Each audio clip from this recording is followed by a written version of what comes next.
Yeah, we can do roll call to make sure it looks like everyone's on. Are we live, Madam Clerk? Yes, we are live. Great. Let me go ahead and just call the meeting to order. Good evening, everybody. We're apologize for the late start for our open session, but we are going to call this meeting to order. This is the City Council meeting for February 16th, 2021. I'll go ahead and just start with a disclaimer before we call roll. This is the, actually not a disclaimer, but just the notice that we have to read before every meeting.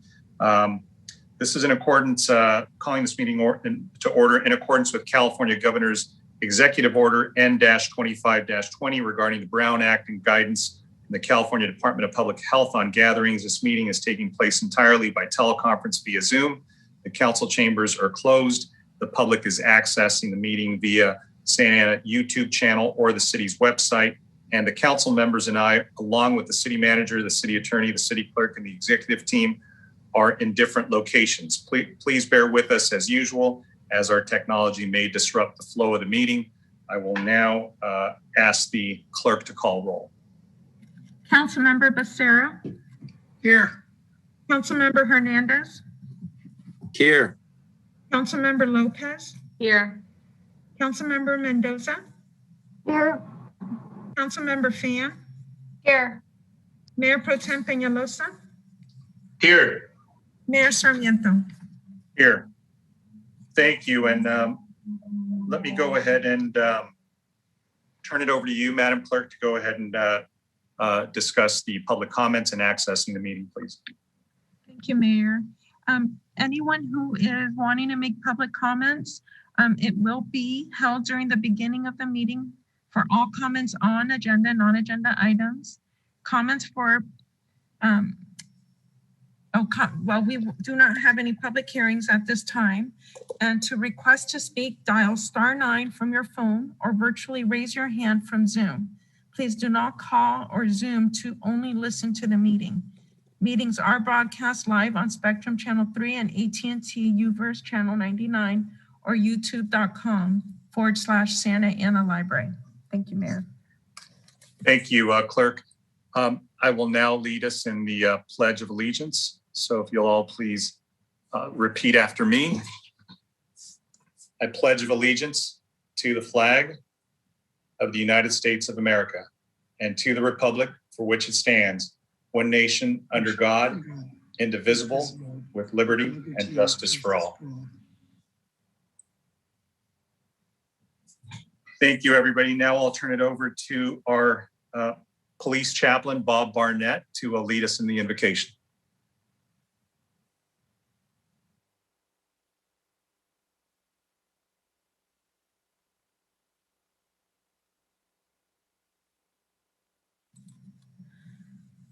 Chaplain Bob Barnett, if you would please dial *6 to unmute your call or select the microphone icon to unmute yourself.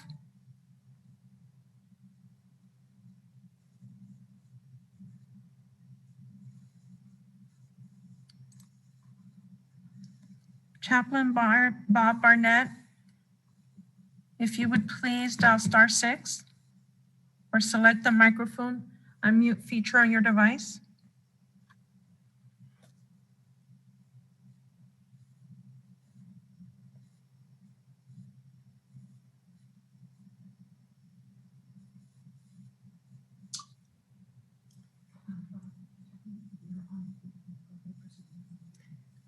We're trying to communicate to him to remind him to go ahead and unmute his call. It looks like he has more than one device. Madam Clerk, do you suggest us maybe going to our ceremonial presentations and having the chaplain join us after that, hopefully when he gets reconnected? Yes, thank you, Mayor. Okay, let's go ahead and do that as we're connecting with our chaplain. But before I begin, let me go ahead and call on Councilmember Fan. Thank you, Mayor. As I've stated before, in closed session, item 2, I was recused from the Santa Ana Citizens for Responsible Development versus City of Santa Ana, as my longtime employer, Ratana Tucker, represents the city. And so I did not participate in that item and had actually left the Zoom call entirely. Thank you. Thank you, council member. Let's go to the ceremonial presentations. The first one is the oath of office, a video of the oath of office administered to Robin McNair. And this is council member Becerra's appointee.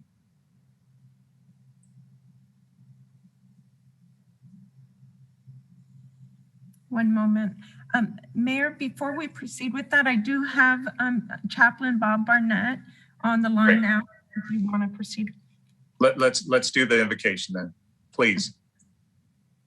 Thank you. Lord God, we come to you tonight asking for your blessing and guidance throughout this meeting. We pray for wisdom in the matters at hand, and we ask that, Lord God, you would clearly show great favor to our city, our community through the decisions made tonight and the weeks and months ahead. Thank you, Lord, for the city council members, for the mayor, and for all the public servants that care for our city.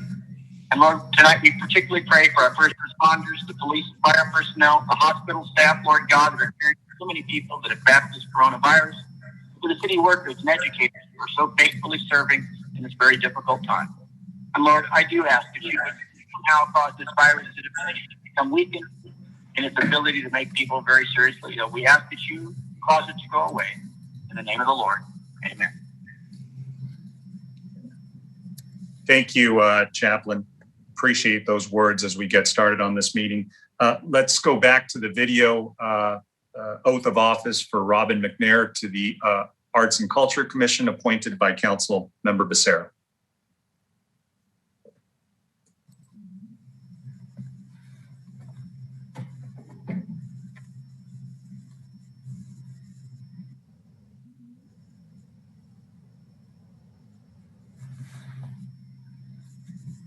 Yes. One moment as our video engineer shares the And screen repeat after with the me. video. I, please state your name for the record, I, Robin McNair, do solemnly swear do solemnly swear that I will support and defend that I will support and defend the Constitution of the United States the Constitution of the United States and the Constitution of the State of California and the Constitution of the State of California against all enemies, foreign and domestic, against all enemies, foreign and domestic, that I will bear true faith and allegiance that I will bear true faith and allegiance to the Constitution of the United States to the Constitution of the United States and the Constitution of the State of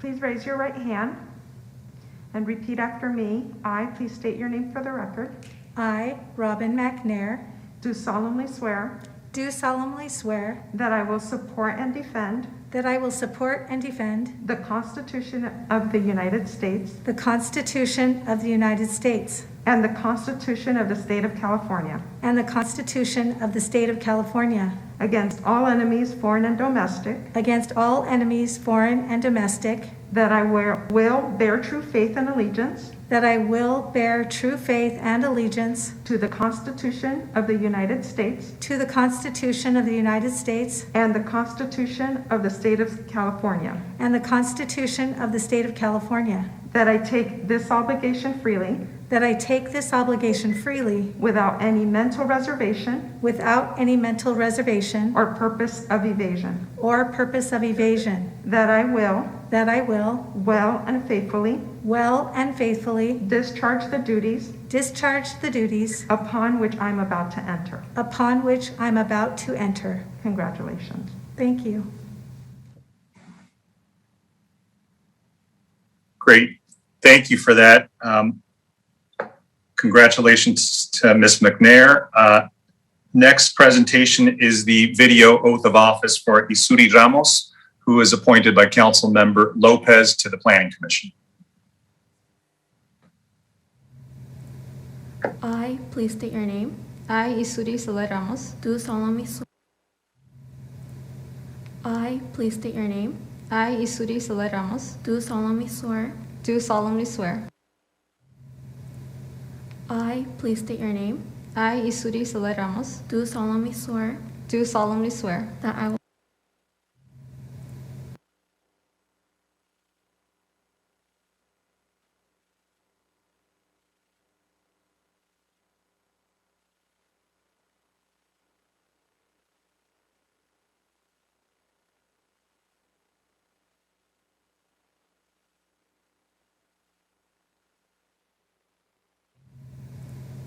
I, please state your name, I, Isuri Soler Ramos, do solemnly swear do solemnly swear that I will support and defend that I will support and defend the Constitution of the United States the Constitution of the United States and the Constitution of the State of California and the Constitution of the State of California against all enemies, foreign and domestic, against all enemies, foreign and domestic, that I will bear the true faith and allegiance that I will bear the true faith and allegiance to the Constitution of the United States to the Constitution of the United States and the Constitution of the State of California, and the Constitution of the State of California, that I will take this obligation freely that I will take this obligation freely without any mental reservation without any mental reservation or purpose of evasion, or purpose of evasion, that I will well and faithfully discharge that I will well and faithfully discharge the duties upon which I am about to enter. the duties upon which I am about to enter.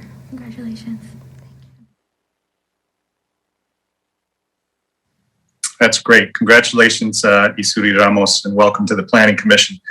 Next video oath of office is to Irlanda Martinez, who is being appointed by Councilmember Lopez to the Community Development Commission.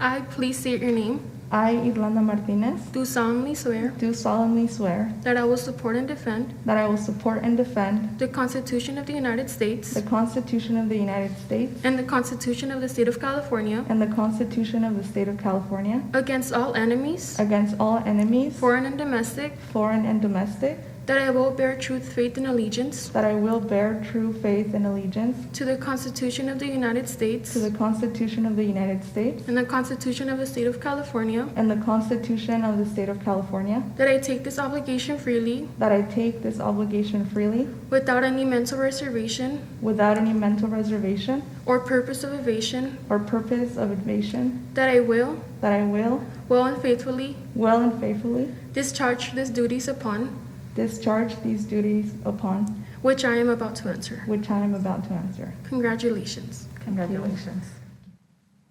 Mhm.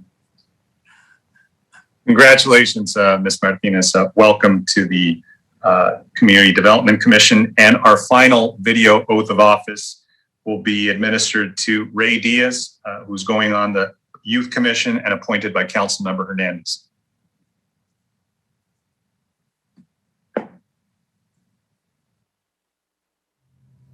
Please raise your right hand and repeat after me. I, please state your name, I, Ray Diaz, do solemnly swear do solemnly swear that I will support that I will support and defend and defend the Constitution of the United States the Constitution of the United States and the Constitution of the State of California and the Constitution of the State of California against all enemies, against all enemies, foreign and domestic, foreign and domestic, that I will bear true faith and allegiance true faith and allegiance to the Constitution of the United States to the Constitution of the United States and the Constitution of the State of California, and the Constitution of the State of California, that I take this obligation freely that I take this obligation freely without any mental reservation without any mental reservation or purpose of evasion, or purpose of evasion, that I will well and faithfully discharge the duties upon which I'm about to the enter. duties upon in which I am about to enter.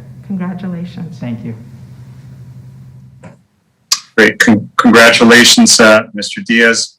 Welcome to the Youth Commission. And our final ceremonial presentation is Mayor Pro Tem Peñalosa, who's going to be presenting a certificate of recognition to the Santa Ana CARES Act team for everything that they did for us and continue to do with respect to this pandemic. So I'll turn it over to Mayor Pro Tem. Thank you, Mr. Mayor. I am really excited to do this recognition tonight, recognizing our Santa Ana Cares team members throughout that have done an exceptional job throughout the last year almost. You know, it's crazy to think that it's been a year that we've been going through this. But the Santa Ana, tonight I want to present to the Santa Ana Cares team, who on August 4th, 2020, the Santa Ana City Council voted unanimously to allocate. Well, actually, before I begin this, we do have a presentation put together that staff was able to put together before I forget. It's just a quick, a couple slides of that we put together to recognize some of our team members that, were part of the Santa Ana Cares team. So staff, if you want to start that slideshow while I go over the talking points. So on August 4th, 2020, the Santa Ana City Council voted unanimously to allocate $28.6 million in federal money toward a massive effort to provide financial and health assistance to members of the Santa Ana community.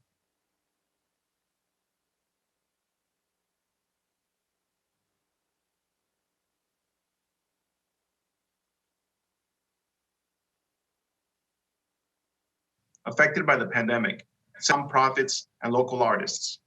City staff established COVID-19 testing sites, handed out masks, and rolled into neighborhoods and parks with a mobile resource center to bring this aid directly to the people.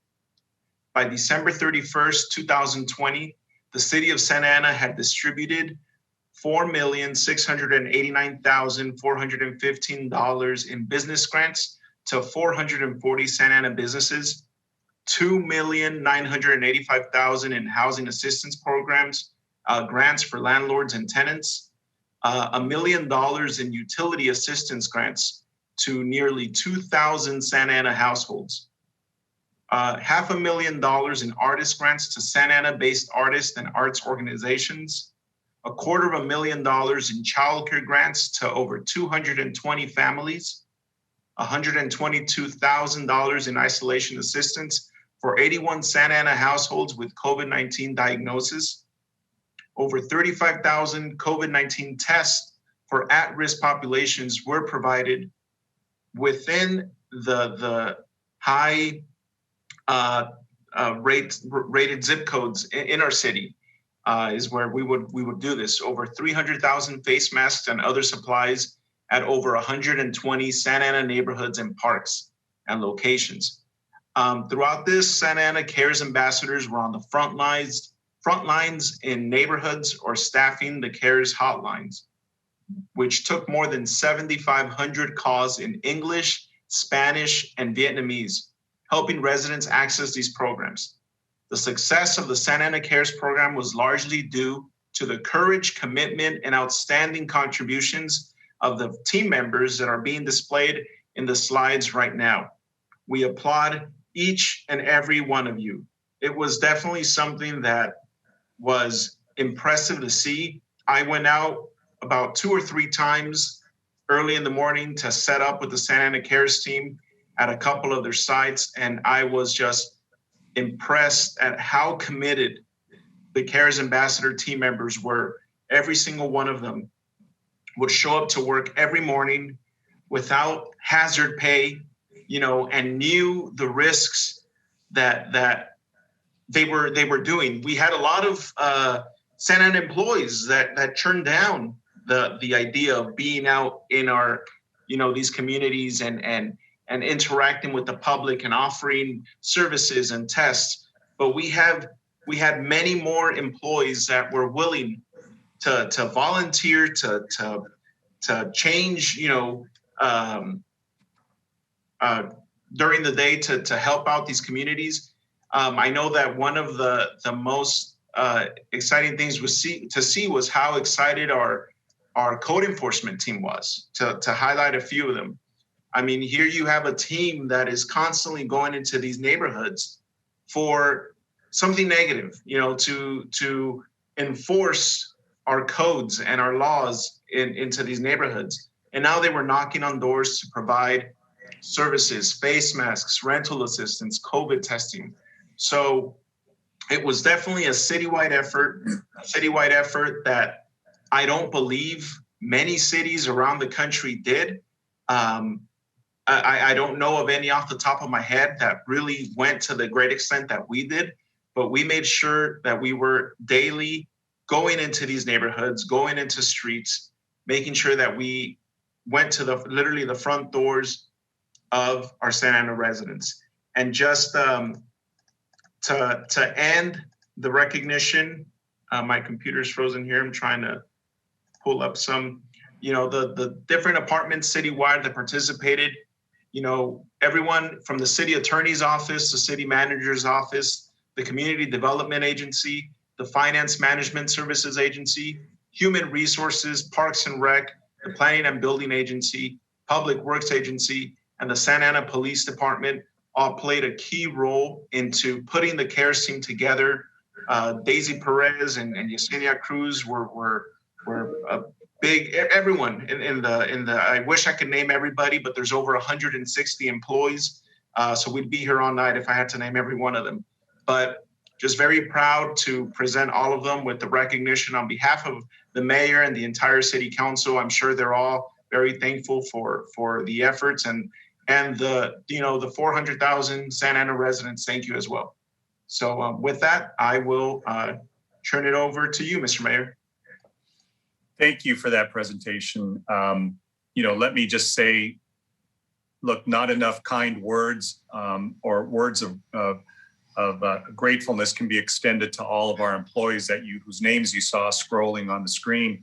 They're part of our city family, but each one of them has a family of their own. So when they went out and did work, they ran the risk of bringing something home to their own families. And so they really, did something extraordinary. I think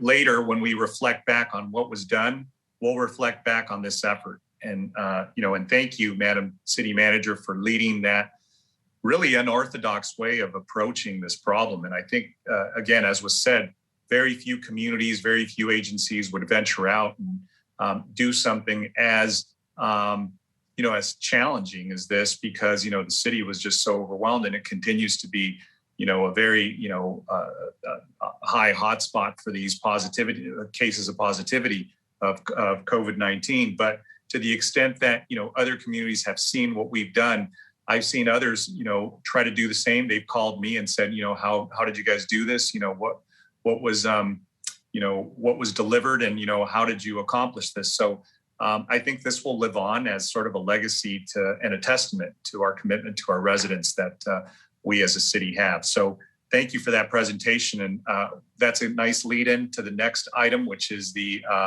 COVID-19 update for the community. That'll be done by our city manager. Thank you, Mayor, and good evening, Mayor and council members. I'm going to attempt to share my screen.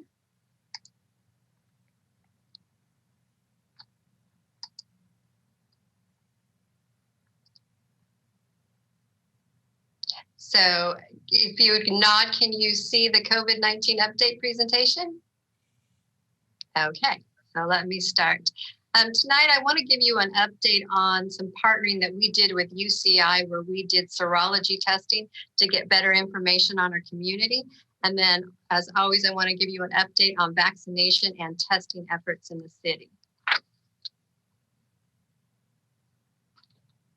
So I'll start with the information with UCI. So what we did is we engaged an antibody and serology study, and we did so that we could learn more about our community and how prevalent COVID-19 was in our community. This would accurately depict the true prevalence, unlike the test, because it's likely that individuals that had minor or no symptoms may never seek care or testing. So the antibody tests were done to paint a better picture as to how prevalent it was within our community. So UCI is who we partnered with, and they used a stratified random sampling to randomly select households across our city and to gather a representative sample. That will allow for statistically significant findings. And this is how they went about recruiting the individuals that volunteered to have their finger pricked. They did mailed postcards, door-to-door outreach, additional outreach through Latino Health Access. They had community health workers to reach the Vietnamese community. They printed handouts at targeted gathering places such as grocery stores, and they definitely had a large digital presence as well, and then utilized any news channels and public radio. They administered the antibody testing at 4 locations: Santa Ana High School, Valley High School, Saddleback High School, and Centennial Park. The testing was available drive-through or walk-up, and it was a quick finger prick blood test. And we did have them answer a few survey questions about their public health behaviors related to COVID-19 about the household demographics. Participants did receive a $10 gift card for participating in the study. And over the 3-week study period, 3,218 Santa Ana residents consented into the study and provided the unique survey responses and blood specimens. The study population comprised of 88% adults and 12% children. 61% of the study population was female and 39% were male. All of the residents out of all of them studied, 27% tested positive for COVID antibodies. This is significantly higher than what you find in the county, which is a prevalence rate of only 12%. We put together a map, and it just shows where the prevalence of COVID by zip code. The darker the color, that is where there is a higher prevalence than the lighter colors.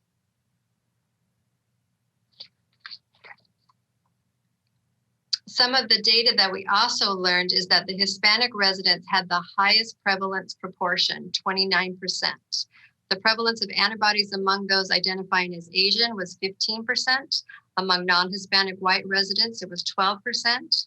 And in Santa Ana, what this means is Hispanics are 2.24 times more likely to have had COVID than non-Hispanic. They dove in a little bit further and got some more information. And what it showed us in the study is that individuals that are working outside of their home, they have a greater risk of contracting COVID-19. When drilling down into the different work sectors, we saw that the critical manufacturing and food sectors have a higher COVID positivity rate when compared to healthcare and education.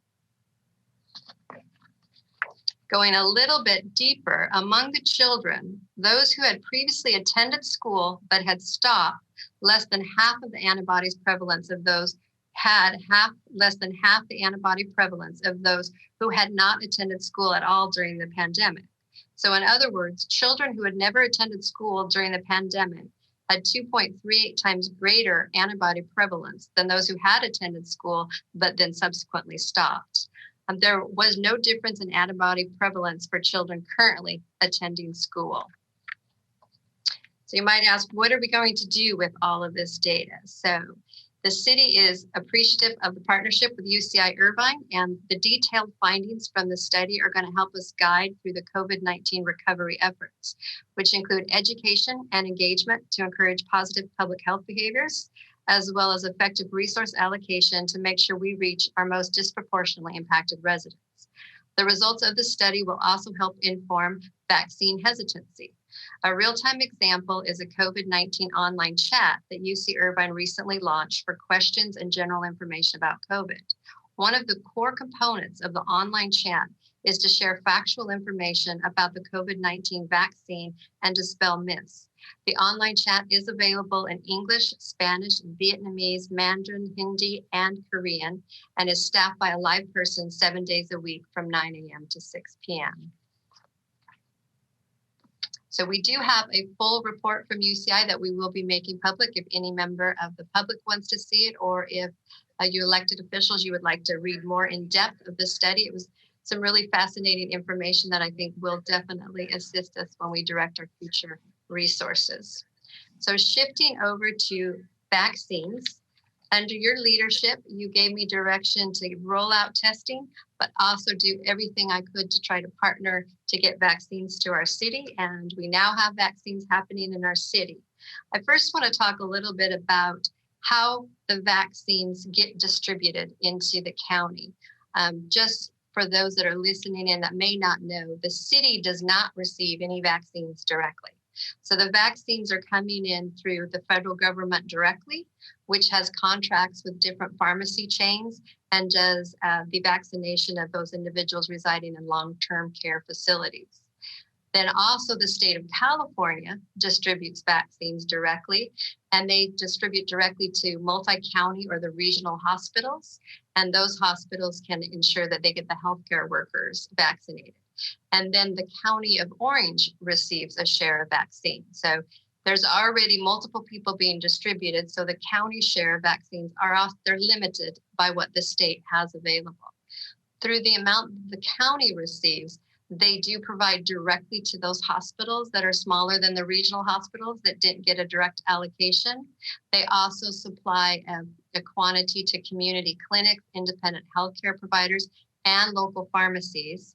And then they reserve some of them, which is a smaller percentage than what you would think, for them to deploy at the county pods and to vaccinate the general public that meets the eligibility requirements for the current phase that we're in. So right now, the phase that we're in, anybody that is over age 65 is a healthcare worker or a long-term care resident. They're eligible to receive vaccinations currently. And how can you get vaccinated? So this is important instructions for everyone. Eligible individuals in Orange County, the county has its own app to schedule appointments, and that is www.othena.com. And that's where you can go on and you can make an appointment. If you're eligible, you will also get a notice as to a time and appointment and a location. You can go on to Athena and fill it out if you're not eligible, and they will notify you. But another step that you can do is if you're not eligible right now, you can go to myturn.california.gov. The state deployed an app after the county did, and it's called the myturn.ca.gov. And that's one where you also could register, even if you're not eligible. And when you do become eligible, when that phase opens up, you will get a notice for an appointment. So more locally, we have fabulous news. The county is doing a pod. It's not going to be a super site pod, but it's about 1,000 vaccines a day it can accommodate, and it will be open tomorrow. It is by appointment only, so nobody should just show up because you won't be able to receive a vaccination. It is at Santa Ana College. I was able to tour it today, and it's pretty fantastic what they have set up. You might notice in the picture that is our own Chief Henry. He is our chief that works for OCFA, and he was the one that was sent down and helped organize the Soka University pod. But he's back now in our city, and he is running the pod site at Santa Ana College. A couple of unique things about it. They take individuals by walking through. These all have to be individuals with appointments. When you pull into the site, if you have an ADA placard in your car, you get directed through that second picture. Those tents, those are drive-through tents. So if you have ADA placard, you get to go through a drive-through site and not have to do any walking or transportation for a long period of time. If you do not have an ADA placard, you get directed to another parking lot. And that top picture with the orange gates, that's where you line up based on your appointment times. And then you snake around the college. And if you're a walk-in, you will be taken indoors where after you check in, you will be vaccinated. So they are hoping they can do it at least about 240 an hour. Their experience at Soka, they did exceed 300 an hour. And once again, the desire is to do at least 1,000 a day, provided that the vaccine quantities are available to them. In addition, we also have other sites that are up and running in Santa Ana, and these are being conducted by Latino Health Access. This is a phone number where you can find out more information. There are smaller sites, and they really are targeting those age 65 and older that are in the immediate area. So if you want any more information on those, Latino Health Access, you can call. Once again, their site is also by appointment only. We continue to actively monitor vaccine distribution news, and we will share updates as soon as more news becomes available. We did have a very good call with Memorial Care, which is one of the healthcare agency that also receives a direct allocation of vaccines. And we're hoping that by partnering with them, we'll be able to bring even additional vaccination sites to our city. Now, I know you're going to ask about testing. So what we had to do is when Santa Ana College was selected to be converted to vaccinations, we shifted our testing contractor, 360 Clinic, to 5 kiosks across the city for our residents to get tested. So the testing locations are listed on the screen. They do have different days and different hours. So the best thing, if you want to find out when there is one convenient for you to go get tested, is you can call 1-800-446-8888. That's 800-446-8888. They also do schedule appointments, and to schedule appointments, I know I've been giving you a lot of different websites, but the website to schedule an appointment for testing at one of these 5 kiosks is on the screen. It's sna.epiconnector.com/COVID. That is my standing update for tonight. Certainly, if you have any questions, I'd be more than happy to answer them. Great. Thank you, Madam City Manager. So, look, I don't want it to get lost in all the information that was provided to us, but it really is incredible news that we have as much, vaccines now going to be coming into Santa Ana, because for a while there, even as recent as a couple of weeks ago, it was a different story. And I know that to have the Santa Ana College site open up tomorrow. Over the weekend, I was at Valley High School, and they were vaccinating, people there. More rolling out, discussions with Memorial Care Hospital, and these are the things that I think we all were talking about. And I want to thank a lot of the residents and advocates who were out there. On calls and just basically urging whoever we could, whether it was the county, whether it was the governor's office, anybody who could impact the ability to send vaccines to Santa Ana. I saw a lot of people write letters. I saw a lot of people speak out, go to meetings, and just say and compel, those that had the discretion to help us at least provide the vaccines here in the city. So I just want to say thank you to everybody who did that, for everybody who wrote a letter, for everybody who posted something, for everybody who, made their voices heard that Santa Ana needed to have vaccines. Well, I think people finally listened, and I think, our residents are going to be for the better for it. So thank you for that presentation. I'm not sure if anybody has any comment. I wanted to, bring in Chief Valentine for maybe just a minute if he's on the call, because I know that as we talk about just, the impact of, COVID, we still have very positivity in the city. It's still very dangerous.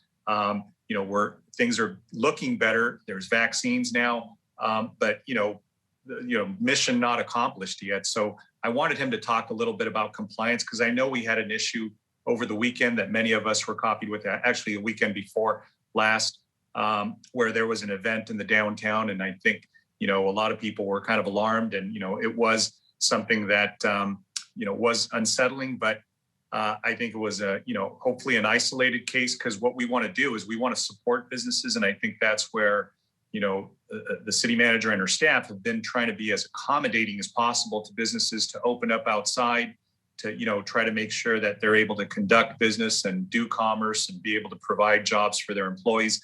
But we want to avoid large events and large gatherings where, it could turn into, a more chaotic super spreader event. And that's not what we want. That's not how we help our businesses. In fact, we damage them that way, because, we get people ill and numbers start going up, and it makes it longer and more difficult to open up. So that, and on compliance, how we're doing, maybe you can give us some of your thoughts, Chief, on that real quickly.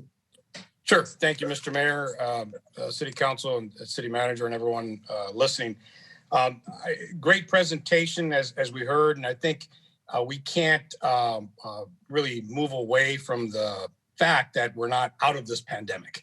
And so we still have in place state orders, our own city orders that prevent some of this activity from occurring. And so we are responding to calls for service. If we receive a call, we encourage the public to call us. We will respond. Some police agencies did not. We are. And we obviously seek voluntary compliance, educate folks.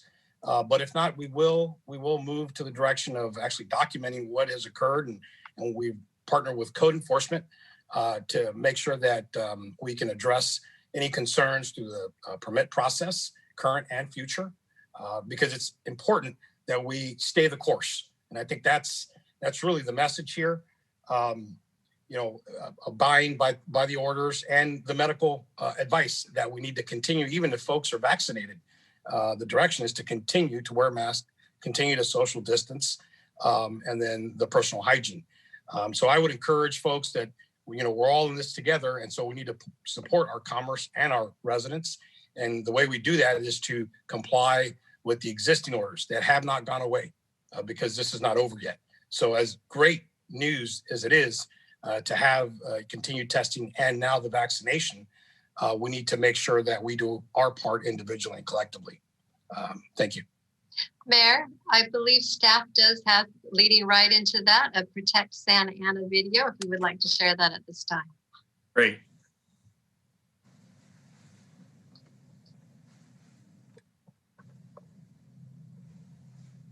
Hi, I'm Vicente Sarmiento, Mayor of the City of Santa Ana.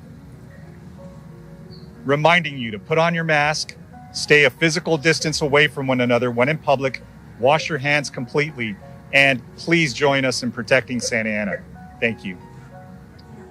Protect Santa Ana. Protege Santa Ana. Protect Santa Ana. Bảo vệ Santa Ana. Protect Santa Ana. Protect Santa Ana. Protege Santa Ana.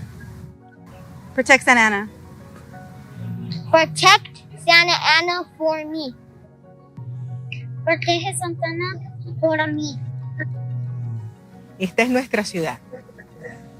Protect Santa Ana. Protege Santa Ana.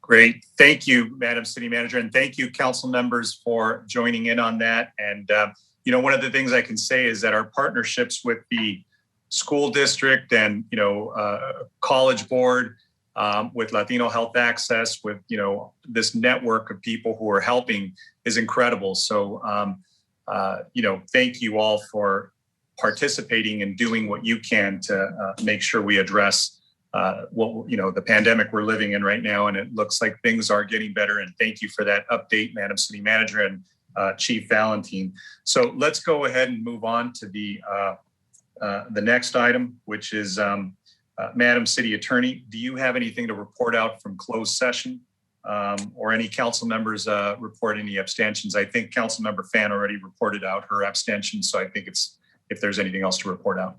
No, just the council did discuss two items in closed session, and direction was given to staff, but there is no reportable action under the Brown Act. Great.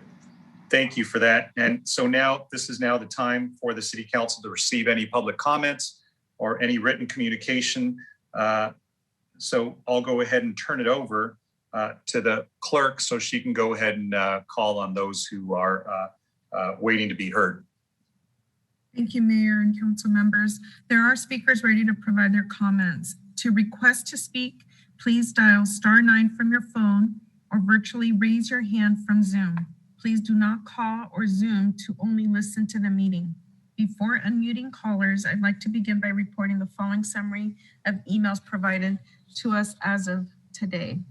For item number 19, we did receive one comment: parking structure operator against the 2-hour free parking in downtown. Item 20, there were 8 comments total, 7 Santa Ana residents in support of the item and in favor of Athens Services, and 1 by Republic Services requesting that they be included as one of the vendors. Item 21, 1 Santa Ana resident in support of the item, non-agenda, 3 regarding the patches and pin event, and 1 Santa Ana resident requested for a moratorium on all parking citations. And with that, caller ID, Zoom ID, Gary Clifford, if you would please dial *6 if you're using a phone.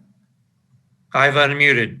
Oh, wonderful, thank you. You may proceed. And I'm on item number 20, so let me know when I can start. You may begin, thank you. Good evening, I'm Gary Clifford, and I submitted the Athens RFP to this city council. The Athens family of employees is proud of this opportunity, and we work very hard to give you and your residents the very best deal. Your staff report indicates that Athens is the best value for Santa Ana when including our discounted street sweeping opportunity. Athens is the only company being considered that proposes to lower monthly rates for Santa Ana residents and the highest ranked company for services indicated by your reference checks. Athens has an impeccable service and safety record, one of the best in the industry. Your city's waited 28 years for this opportunity, the opportunity to have competitive forces in Santa Ana. Athens, your current street sweeping partner, has also been waiting for this opportunity to present to you, the city council, a reduction in your waste hauling fees and an improvement in your service level. Athens is a local family-owned company, one large enough to have the resources of a national hauler, but small enough to give you the white glove family service. Please take the time to look at the value Athens will add to your community. We will improve your current waste hauling and street sweeping, and by combining these forces, you will create a synergy that no other company can match. Remember, the RFP process is designed to reduce your citizens' costs, not increase them. Athens is the only company that stepped up and did just that. By choosing Athens, you get the lowest residential rate and a great COVID savings for all your citizens, the lowest commercial barrel rate and organic rate, an outstanding community benefits agreement, coordinated waste hauling and street sweeping, which reduces parking restrictions and increases parking in your neighborhoods, a fresh new look at waste and recycling by a local family-owned company, local customer service reps answering phones in Santa Ana, and our customer service center is only 20 miles away. We are a hyper-local company headquartered in Irvine. More attention for your commercial customers with an influx of 50 recycling coordinators and a focus on the 50+ active neighborhood associations. Outstanding environmental programs and outreach in English, Spanish, and Vietnamese. Athens is the best in putting our communities first. We bring brand new equipment, lower prices, outstanding programs, jobs, and a fresh new perspective on serving your community. Remember, I'm not just saying this, our references prove it. Our Athens family of employees thank you for this opportunity and your consideration. We do it the Athens way, putting our service first by employing outstanding people and creating a dynamic, safe, and clean environment. Please consider Athens. Thank you very much. Thank you. Zoom ID, Andrew Blankenship, if you would please select *6 or unmute your call. Thank you. I am unmuted. You may proceed with your comment. So I have a notice that was given to me by the city for a notice to vacate for 316 West 4th Street.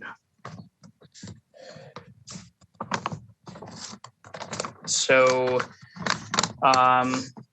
we were notified of the building code enforcement shutting the building down. And we wanted to know what our next steps should be for for receiving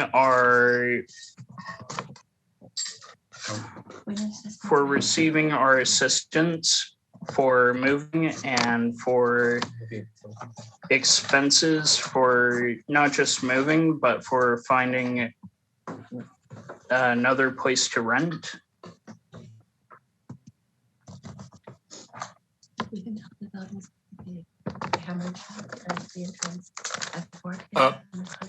Mr. Blankenship, this is your opportunity to address the council on any items and anything that's not on calendar as you are. This isn't really meant to be an exchange between the council or staff with you, but you can make your comments for the record.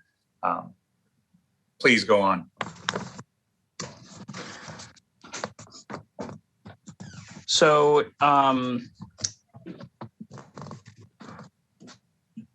I'm honestly not sure how to go about this, but this is my first city council meeting that I've attended. So please bear with me while I try to gather my thoughts. And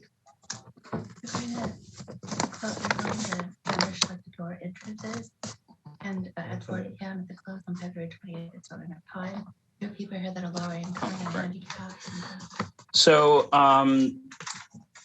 this notice says that the building will be hammer shut on the 28th and at 4 p.m. So it's not enough time for us to vacate the premises. So I was wondering what we could do about that.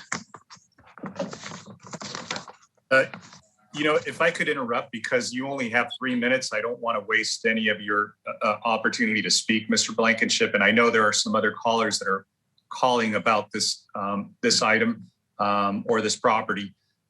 Is there anybody, can I direct the city manager, if you can have somebody from planning and building maybe contact the callers and members of the public who are reaching out for clarity or further information on this, if that makes sense?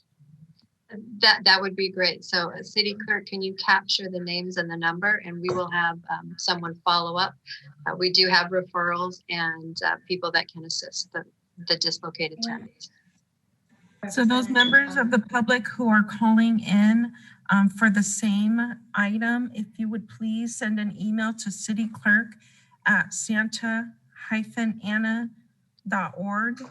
I do not have access to view your account information other than the name displayed on your Zoom, so I cannot contact you. You have to reach out to us. Again, if you can just send an email to city. Okay. At Santa. So it's City Clerk at santa-ana.org. Correct. Okay, thank you. Thank you.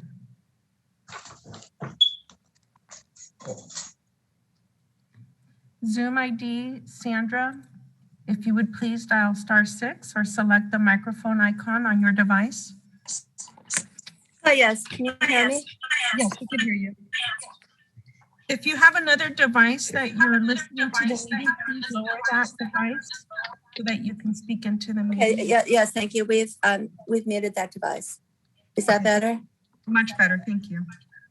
Okay, wonderful, thank you. Yes, my name is Sandra Sion, and I'm calling about the same issue. It's the order to vacate the property at 316 West 4th Street. And the CDHF properties right now, to our understanding, has other buildings that are in the exact same situation. We feel that the owner and the employees of CDHF are not acting in good faith.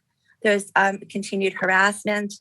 There is attempts by the property owners not to tell the tenants what they're actually legally entitled to. They'll say you're entitled to nothing, or they'll try to give us less than they're supposed to under the law. We need a third party to intervene and make sure that we will get the payments that code enforcement has stated according to California legal, rental code that we are entitled to. And we also need extra time to leave. We've been told by management that the entrances to the buildings will be nailed shut with wood as of 4 p.m. on February 28th. It's not enough time We just found out about this late afternoon on February the 9th. And it's just not enough time to get going. We haven't even been given any money yet. I know that there are several among us who didn't even get our security or the last half of February's rent money back unless we were willing to sign a paper stating that we would hold CDHF.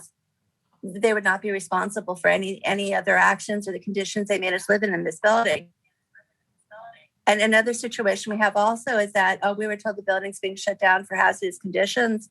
According to my understanding of law, we are entitled to know what those hazardous conditions are exactly and exactly what hazardous substance we've been exposed to.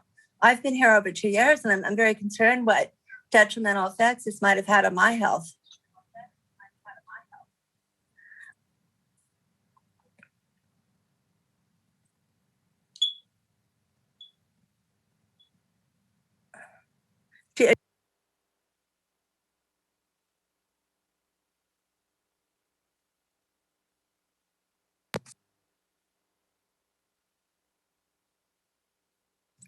Thank you for your comment.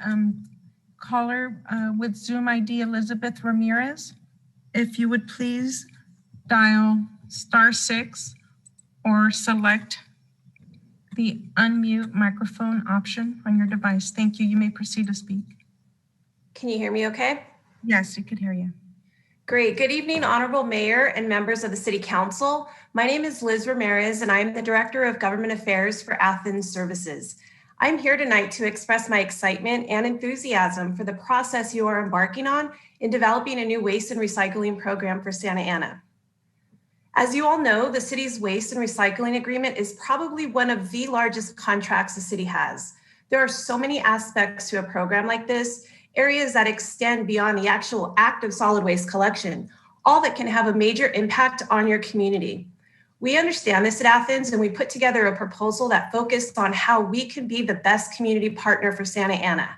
As your current street sweeping provider for the past 9 years, we have become very familiar with your streets and different neighborhoods and believe that our approach and partnership will help improve the quality of life for residents. We recognize that the community is constantly faced with parking challenges. Orchestrating the removal of waste barrels in the street and the immediate sweeping of debris, all managed by the same Athens staff, will provide much needed efficiencies to help minimize parking impacts on service days. We recognize that your community, like many others in Southern California, have been impacted by COVID, and we approached our rate proposal with that in mind. Our proposal will put money back into the pockets of residents. We want to be a strong economic partner for the city and are more than willing to discuss ways to partner to transform blighted areas in town. We are committed to opening a hauling yard and sustainability center in Santa Ana and are committed to creating local jobs by hiring Santa Ana residents first. Athens takes pride in our employees, provides many opportunities for professional development, and offers great benefits to employees and their family, such as full medical coverage for employees and dependents at no cost to the employee. We also believe that all purchases made for this contract should originate in the city, so the city can benefit from the sales tax revenue that will be generated from the major capital purchases under this contract. In fact, we would love the opportunity to collaborate and explore ways which we can develop additional community benefits. We are in it for the long haul, and I believe the reference checks that were completed as part of the RFP evaluation are a testament to our commitment to the communities we service. There really are a lot of important and exciting opportunities for the city to consider in selecting your long-term waste and recycling partner. I really think that continuing to negotiate with Athens will be a big benefit to the city of Santa Ana. Thank you very much for your consideration. Thank you.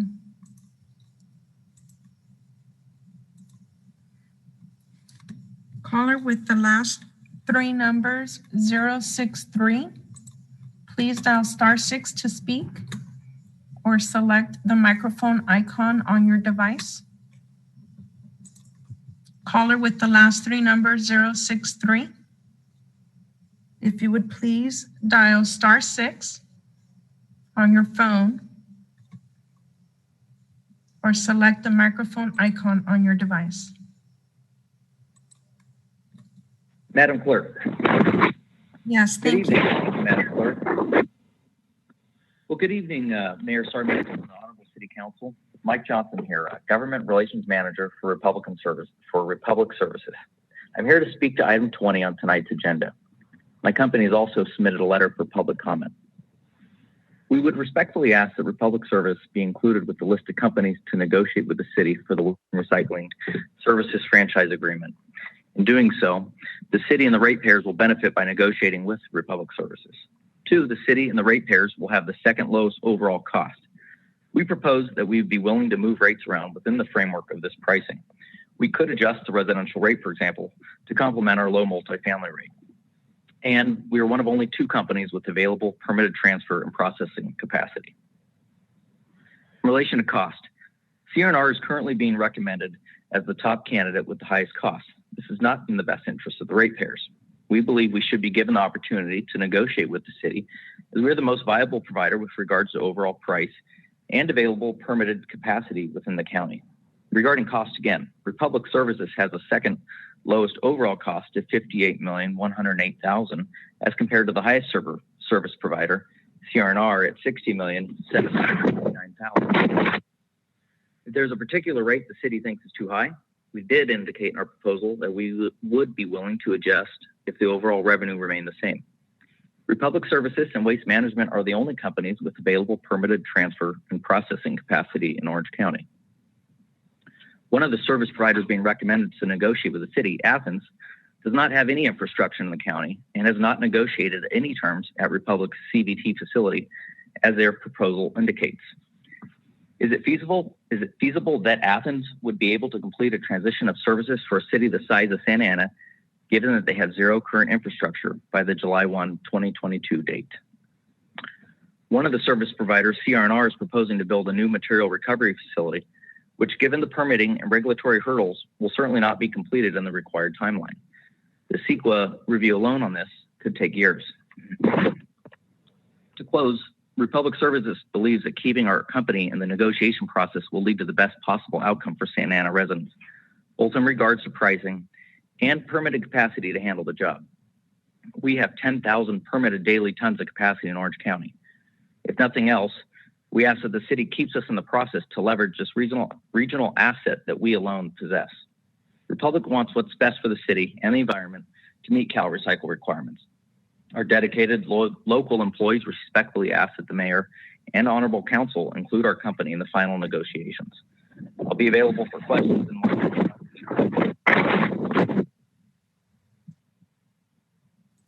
Thank you.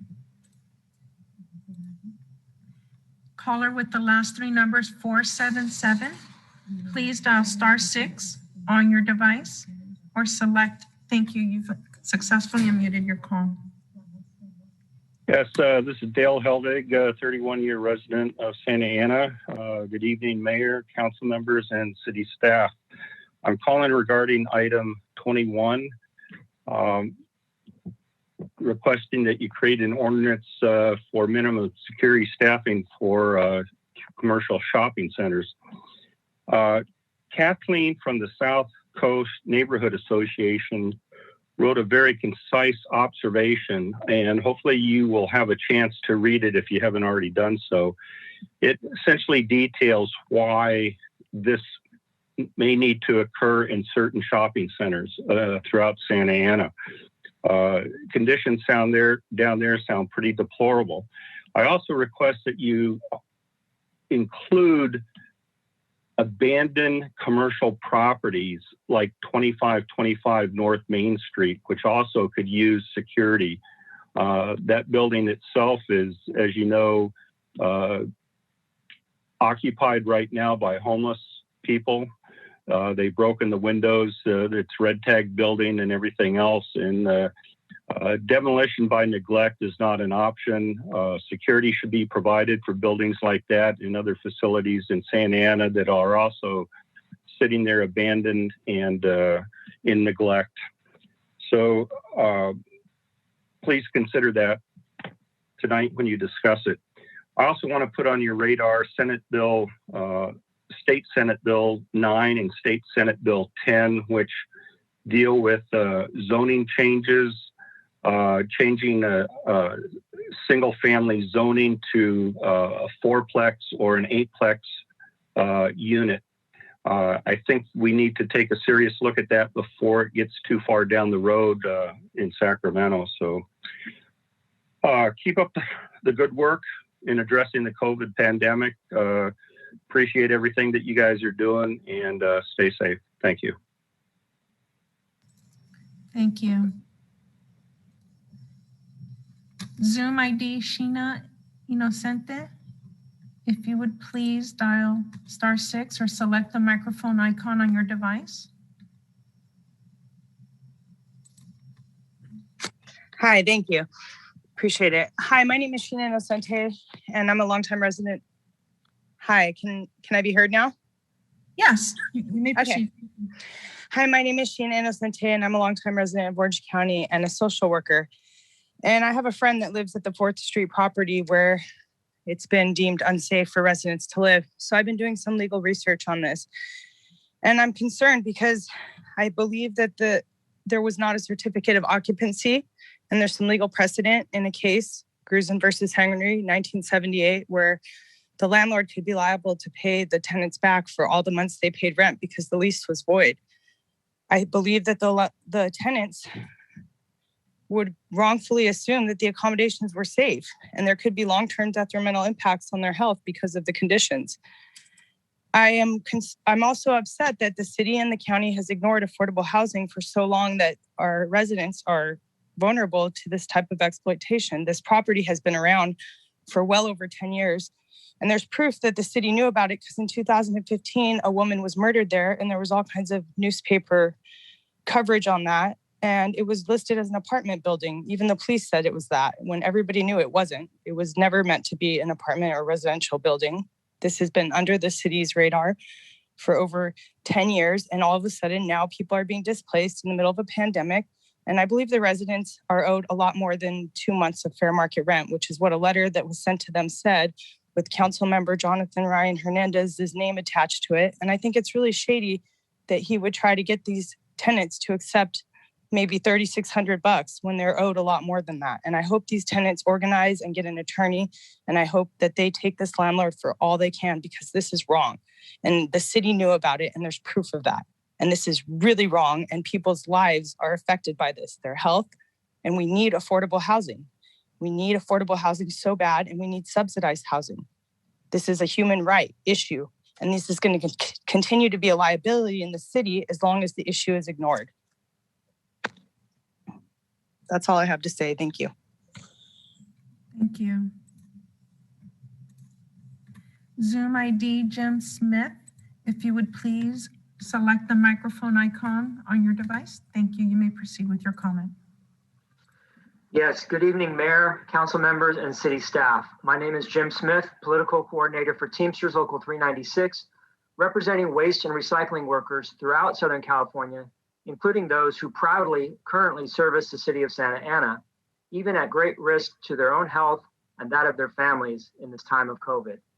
I come before you this evening to raise concerns that we have with 2 of the 3 finalists that have been recommended in the staff report for further consideration for the city's waste and recycling contract.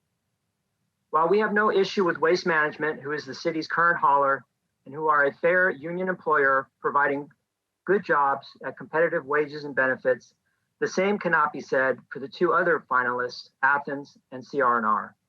Unfortunately, those 2 haulers both have a long history of engaging in anti-union practices and of failing to provide decent wages, benefits, and retirement security for their employees. We ask that Athens and CR&R be replaced in the final round of bidding by Republic Services and Ware Disposal, 2 good union haulers who, like Waste Management, have a stellar record of serving the Orange County community for many decades. Thank you.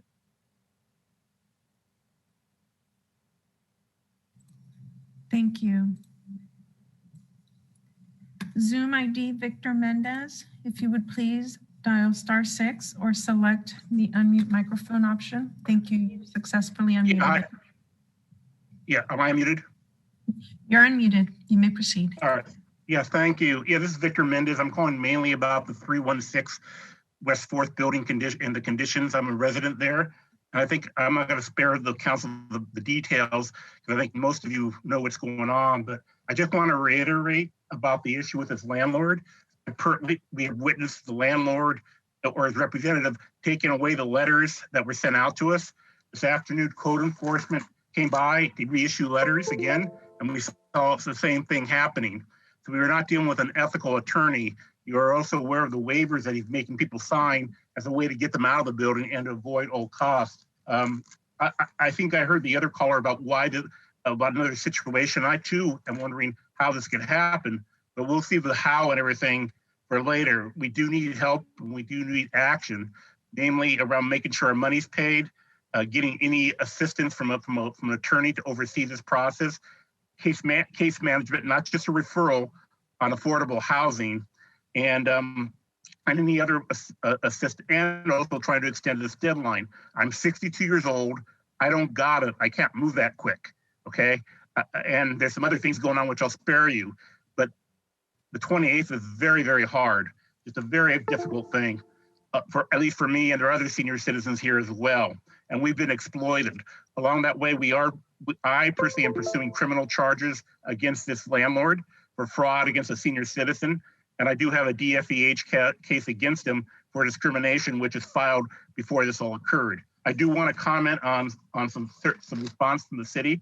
I wish to actually thank Councilman Hernandez for what he's doing for us and trying to do it, and do right by this community, by these citizens and residents. And we all appreciate his effort to date. However, we do feel code enforcement has been lax in this situation, and I'm frankly not impressed with a lot of things that have happened. Secondly, I tried calling the police department on another matter related to this, and they told me they can do nothing until something does occur. That was the response I got from the dispatcher. I really need some help in trying to get the police more responsive to our circumstances. Lastly, I'd just like to comment on, so give me a little rope here, Vince, on item 18, the pension fund. Please look at the city of Fresno. They have their own employee retirement system, and they also have pension bond obligations. Separated employee retirement systems are not unusual here in California. There are about 77 of them, and with different sizes and representing different units. Orange County Employee Retirement System is a separate retirement system. And with this, you can maybe control your investment strategy and try to get to that targeted 5% versus having to accept CalPERS investment strategy, which is around 7%, and try to avoid the risk that was talked about earlier. Lastly, the list of cities that were presented 5 seconds left to you, when I reviewed that list, none of them really fit the risk profile of what the city's like. So that list may look compelling, but as you get behind it, and they're not really apples to oranges. So please proceed with due diligence and dispatch on this issue. We can talk about this. There'll be more to say on this, but please, Mr. Hernandez, thank you. Mr. Mayor, we beg you to help us. This is a very hard situation for a lot of people. And I know a lot of people are having a lot of problems and are being harassed and their rights abridged at this time. And so we need some help to get through the next 2 weeks or perhaps beyond. Thank you for your consideration. Thank you. Caller with the last 3 numbers, 688. Please dial *6 to unmute your call or select. Thank you. You've successfully unmuted your call. Hello. Yes, my name is Alex Molinetto. I also live at 316 West 4th Street. And I just wanted to add my voice to the other voices that are expressing their concerns regarding to CDHF management teams handling of the building closure due to dangerous and substandard conditions. I myself was offered $500 to leave early, was asked to sign a waiver waiving liability of CDHF for any future or previous actions in which they have done. And I have refused, at which case that's when they offered the $500 to leave early. That happened. So they, on the 11th is when I attempted to receive my security deposit and the money that was owed to me between the 10th and the 28th, as they had put in their notice that we were not going to be charged for that rent and it was be refunded to us. And then that's when they offered the liability paper.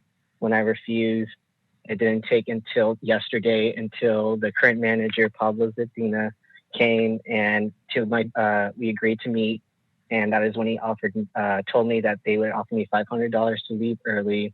And he said if I could just sign the waiver liability and just scratch it off where it said about the liability portion and just say that I received my money back. I also refused because I did not feel like that would be a good idea. I told them they can make their own, a whole new one, not including the liability portion. I have yet to hear back from them. And then today I just received a notice stating that I am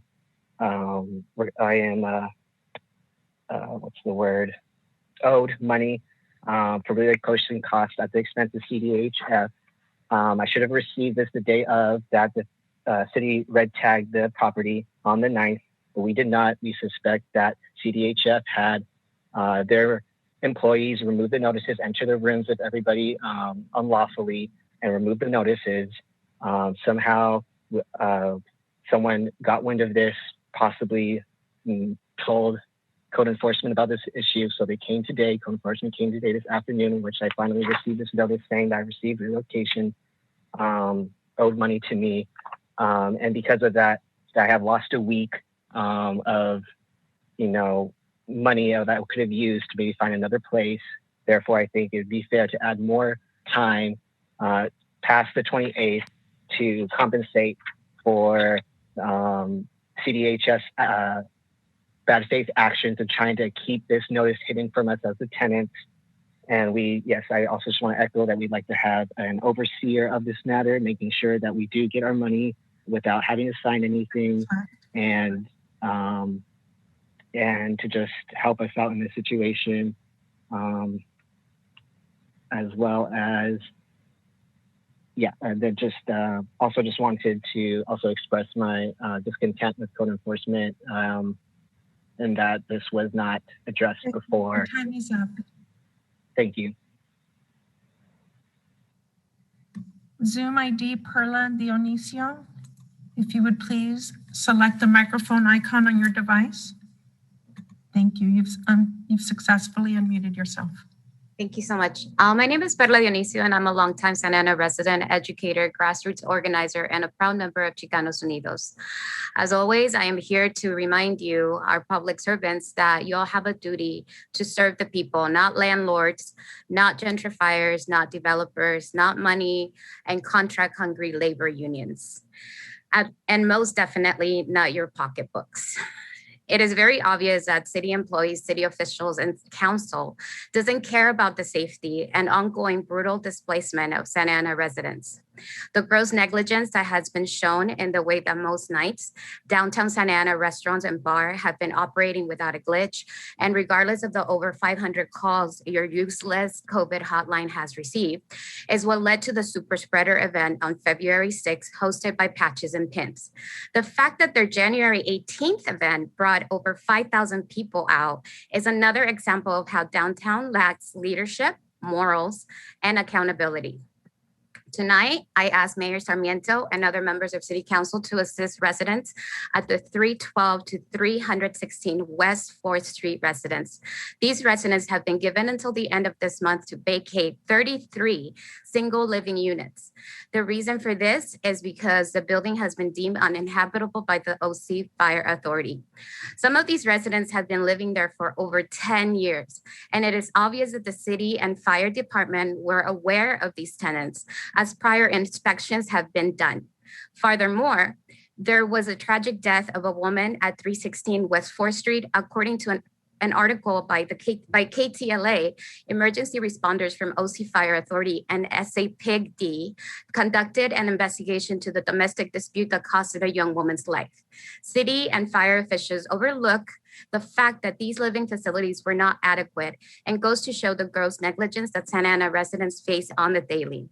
A building with no windows, nor fire alarms, nor residential code permits was the scene of a violent crime. And at that point, no one worried about the safety of these tenants' livelihoods, much less their safety. Over 3 years later, and in the middle of this brutal COVID pandemic, these residents are being evicted I would like to point to Council Member Hernandez's involvement in all of this, as it has been brought to the community's attention that he is involved in trying to get residents to take the 2 months of rent that the landlord is offering residents to vacate. Whereas on regard to the tenant relocation assistance, Article 2.5 of the California legislation states that residents shall be entitled to receive relocation benefits from the owner. In addition, this article also states that local enforcement agencies shall determine the eligibility of tenants for benefits pursuant to this article. This landlord actually spent today in the building offering residents $500 cash to move out.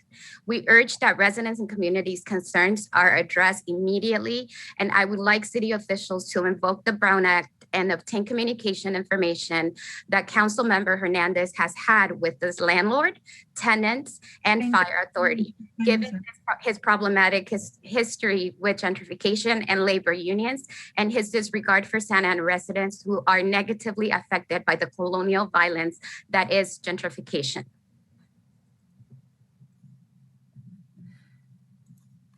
Caller Zoom ID Alberta Christie, if you would please select the microphone icon. Thank you.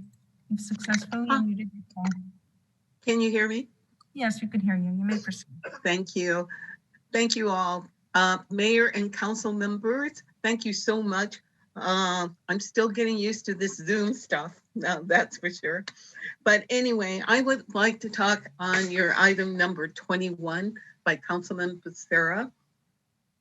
You know, we're getting back where we're trying to get everything back to normal.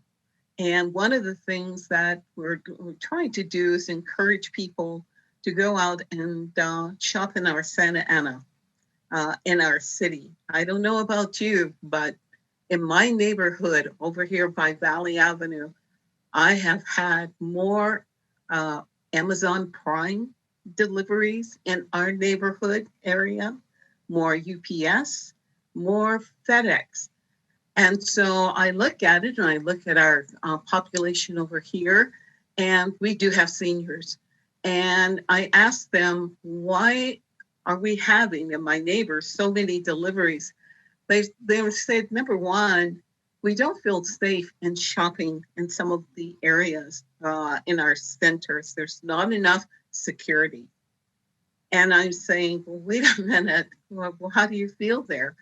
And they just said, you know, we're afraid to go and support the businesses in our community. That's why we order from Amazon, UPS, and FedEx. And I know that Amazon is hiring because there's so many people hiring through them. But once again, we're losing that revenue. And one of the things that we can't afford to do is our people, our residents in our community, to not feel safe. And the ones that do, are shopping in other cities because they feel safe. Now that's a slap in our face. I don't know. I'm very upset with that. And we have got to bring everybody together, and especially these large areas, to come in and say, look, you're going to have to beef up your security, because when you do that, people see that force and they're going to come in and support you and build up your business, so that few extra dollars that you're going to be laying aside for security, it's going to pay back tenfold, because you're going to have people coming back. And one of the things as chair of the Historic Resource Commission, we're very concerned about historic buildings that are abandoned. We already lost the church, and we don't want other of our historic buildings to be left. So we do need an ordinance to protect not only our shopping centers and get people back to shopping with us, but also some of these abandoned buildings, and especially if they have an historical label to that particular building. So we do hope that you will consider this ordinance in order to get us back and bring the economic boom back into Santa Ana. Your time is Thank up. you. Thank you so much. Zoom ID, Robert Podlansny. If you would please select the microphone icon. Thank you. This is Robert. I'm off mute. Thank Can you hear me? Yes, we could hear you. You may proceed. Hey, I'm speaking on item 20 on the trash contract, and I don't work for a trash company. Although I appreciate the presence of Athens Services on the call and the fact that they came in with the lowest bid out of the gate. I think it saves quite a bit of time that way. But as a member of the community, I have a presence in 3 cities that all use CR&R. And the only purpose for me here tonight is to tell you that, I'm urging the council to remove CR&R from the RFP and choose a more competent and reputable company. The service at CR&R is beyond frustrating and frankly untenable for any company in any industry, let alone one with the rates they're proposing. Their safety record is,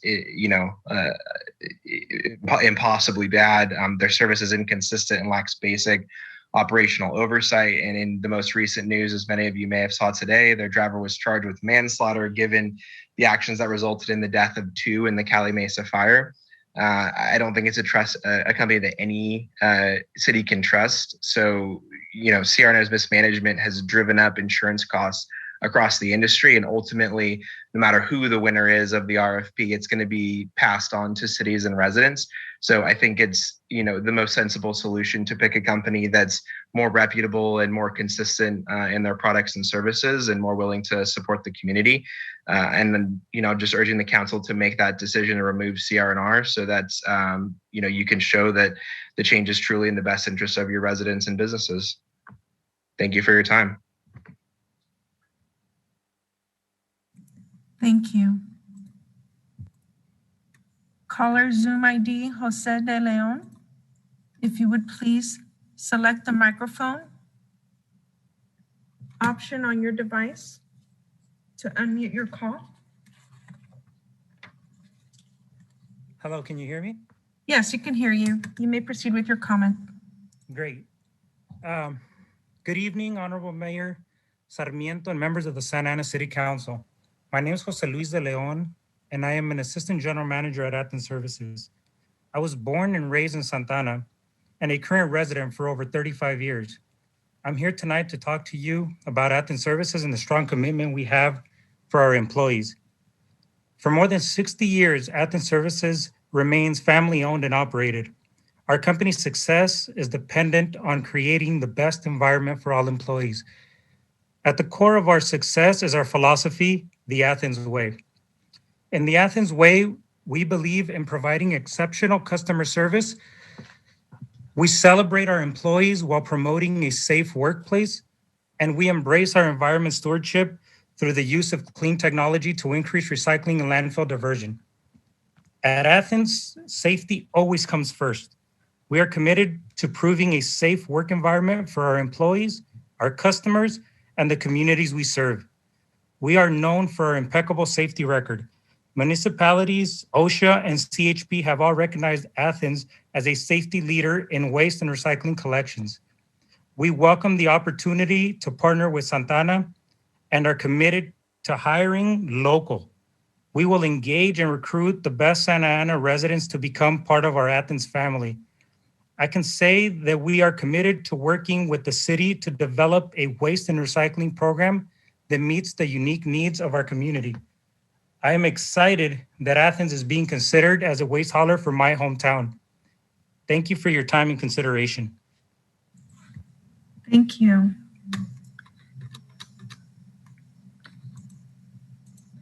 Zoom ID, Nathaniel Greenside. If you would please select the microphone. Thank you. You've successfully unmuted your call. Hi there. My name is Nathaniel Greenside, Ward 5 resident. I'm calling in support of the tenants at 316 West 4th Street who are being bullied, harassed, and now displaced as a result of yet one more example of unscrupulous landlords deliberately attempting to make people homeless. It's also shameful that we have some residents calling in tonight who proudly associate with various neighborhood associations requesting that the city enact more security around the city because they themselves are afraid of homeless people, while simultaneously sharing their worries about increasing the housing supply here in Santa Ana via some of the state laws that are being proposed to more easily rezone. Relatedly, further criminalizing homeless people via increased security not only normalizes this idea of haves versus have-nots, but will also reduce the quality of life for everyone here.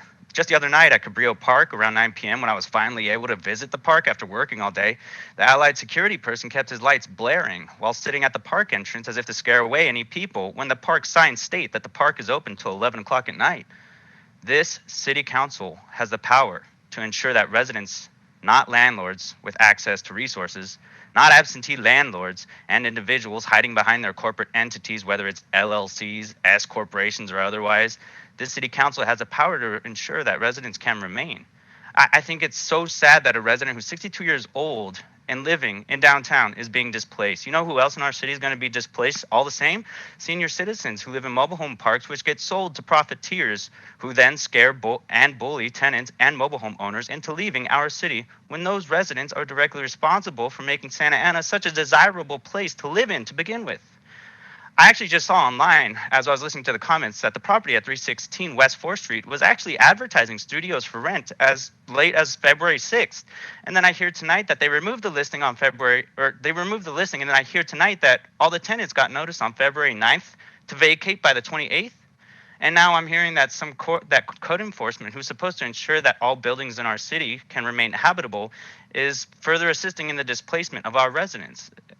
There are state laws which entitle residents to relocation costs when the eviction is as a result of a habitability issue, such as the case at 316 West 4th Street. This council has the power to enact stronger protections at our city level.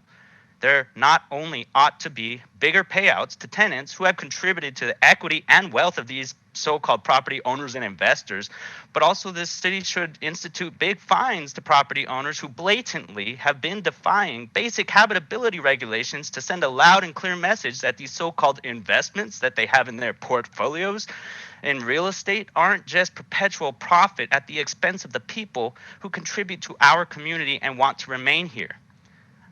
I sincerely hope that the tenants are able to find a good attorney who will ensure that they not only get what they're entitled to under state law, but also more due to this emotional distress that they're being put through. And I pray that this council stands with tenants and ensures that our city can remain as beautiful as it has always been.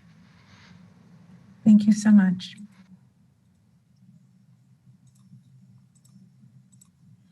Zoom ID Mike Silva. If you would please select the microphone icon on your device. Did I unmute? Yes.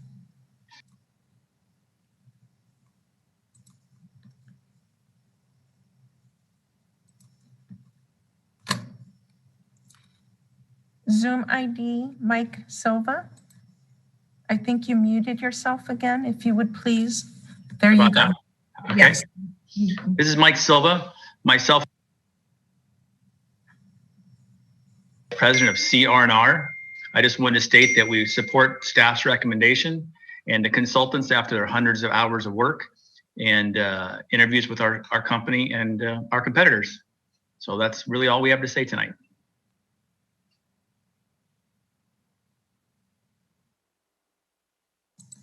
Thank you, Mayor. That was the last caller.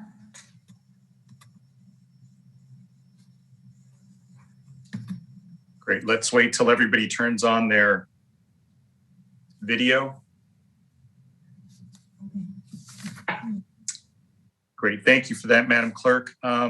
So now I'll go ahead and move along to the consent calendar items and see if there's any items that council members would like to pull or if anybody would like to abstain from any items. Mr. Mayor, I will make a motion to approve the consent calendar. No, Mr. Mayor, I want to pull an item. Oh, sure. Go ahead. I would like to pull 17. Okay. Anybody else?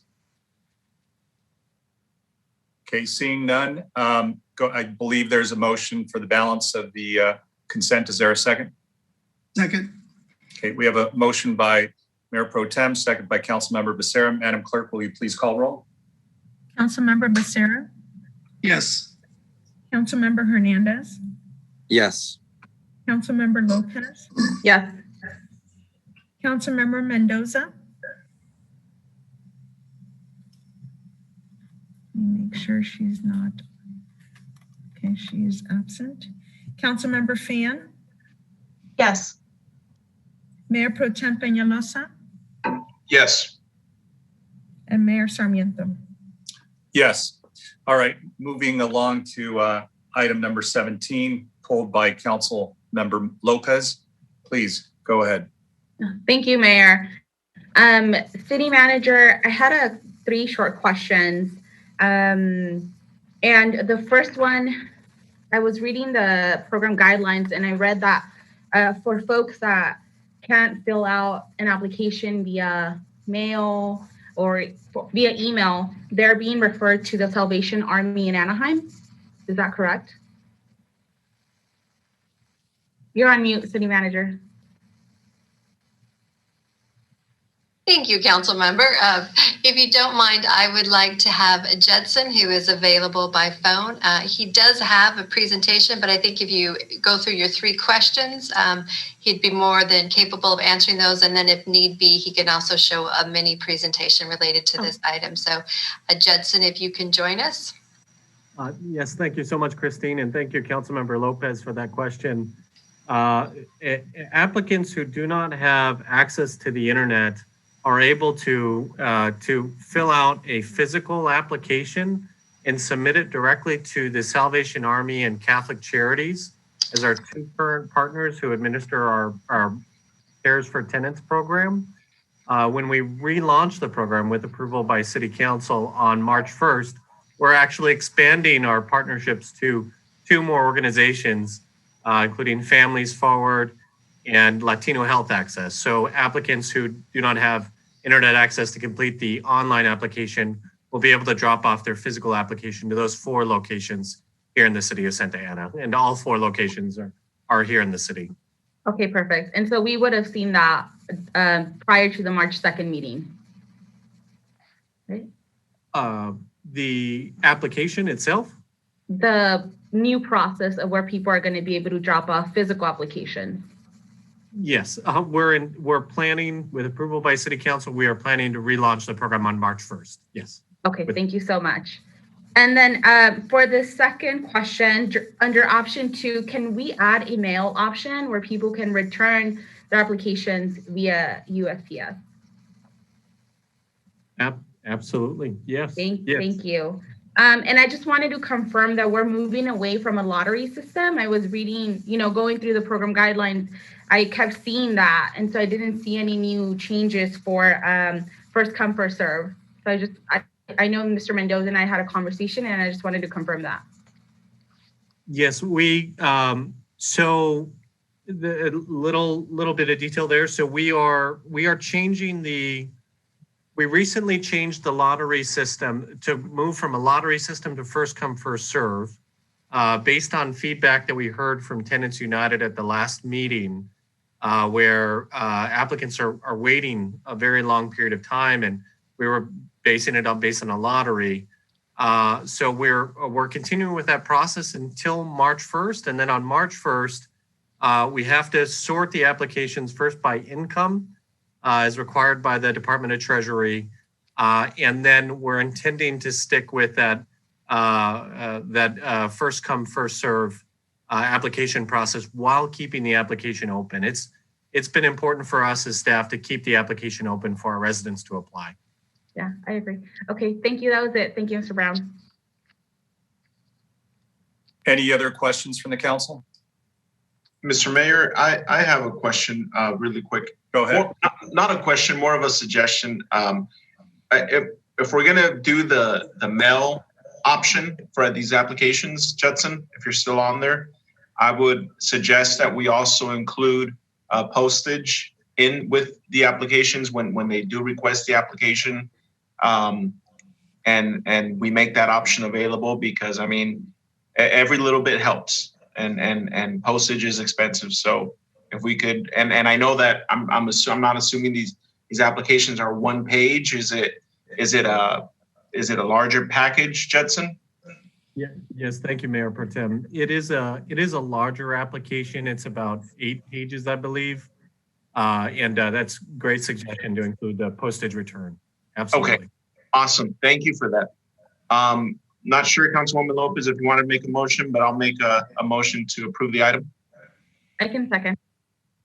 Great. We have a motion and a second. I just had a quick, quick question for staff. And I know that the option that staff is recommending makes sense because we already have a wait list of people that, we're going to be working with, so we can exhaust the funding source that we have. Although I think there'll be a delta of, I think our wait list is about 1,100, and with the additional funds, we may have some additional tenants that we can work with. So I was glad to hear Judson say he was talking with Tenants United, because I think what my conversations with the city manager have been that we've almost exhausted a lot of what I never heard my voice do that.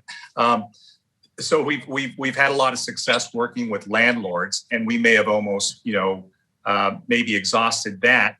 But to the extent that we can work with some of the local network of tenant advocacy groups like Tenants United, they might be able to identify some of those tenants and maybe some of those landlords that might be helpful. Does that make sense? Absolutely. Yes. Thank you, Mr. Mayor. And we are actually going to begin meeting with Tenants United every 2 weeks, coordinate our efforts so that we can reach as many tenants and applicants as possible. Excellent. That's all I had. So we have a motion and a second. Madam Clerk, please call roll. Yes, and thank you. And just for the record, Councilmember Mendoza did send me a message that she was participating in the meeting. I think she was listed on the attendee side, so she did vote yes. Wanted to make sure that that was noted for the record. And Councilmember Becerra. Yes. Councilmember Hernandez. Yes. Councilmember Lopez. Yes. Councilmember Mendoza. Yes. Councilmember Fian.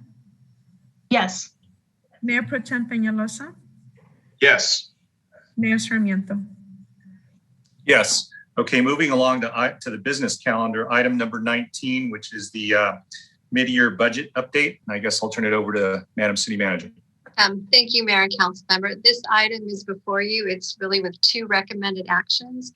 The first one is to merely receive and file our mid-year budget update, including revised revenue estimates. And then the second would be to approve the recommended mid-year appropriation adjustments. And our Executive Director of Finance, Catherine Downs, does have a brief presentation on the item. So Catherine. Okay. Can you see my screen? Okay, great. Thank you. Good evening, Mayor and Council members.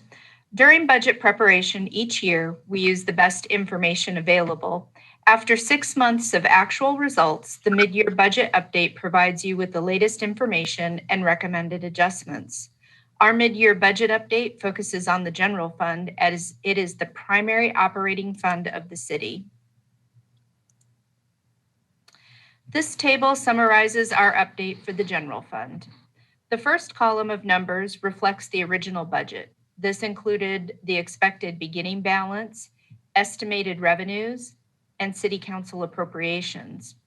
We expected revenue to decrease with the pandemic, and the City Council adopted a budget using $18.5 million of available fund balance to preserve existing service levels. The budget also preserved the City Council policy, operating reserve, and $1 million for economic uncertainty. The second column of numbers reflects items approved by City Council during the first half of the year. One example is the October approval to carry over unspent budget from the prior fiscal year. This resulted in a larger beginning balance, offset by spending in the current year versus the prior year. The next column reflects adjustments with this mid-year update. The revenue estimate has increased by $15.7 million. Sales tax and cannabis tax are the standouts.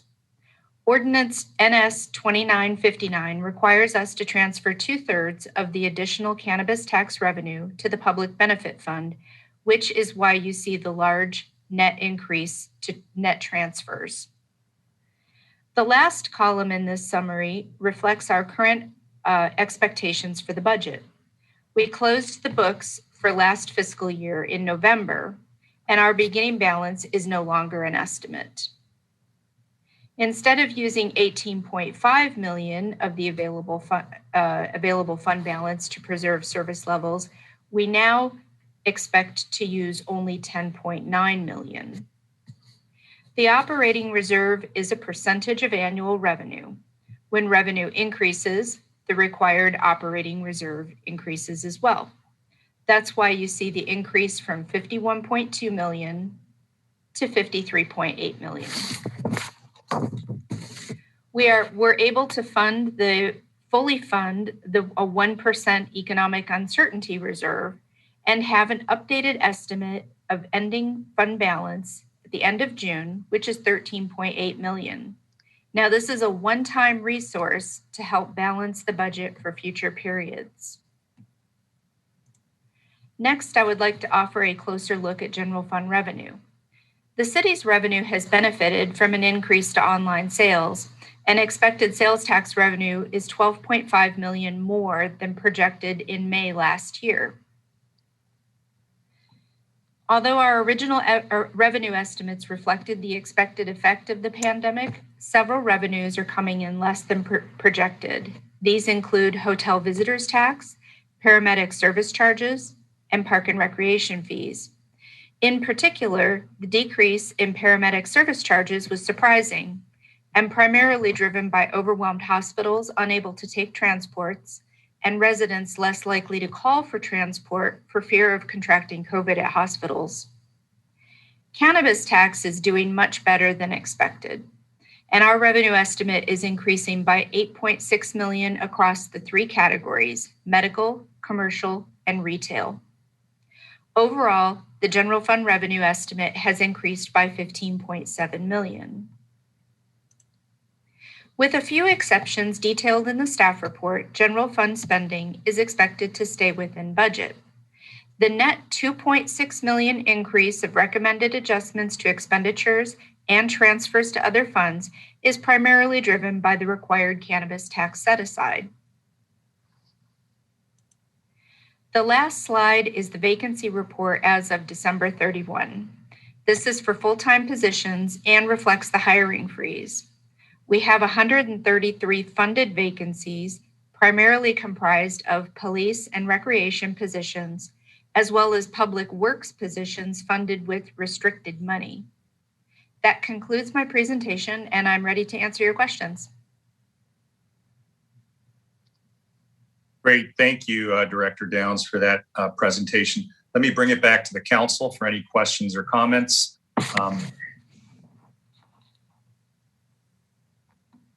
Council Member Lopez. Hi, Director Downs. Thank you for the presentation. Just a suggestion for what I would like to see when we're talking about or reading budget articles.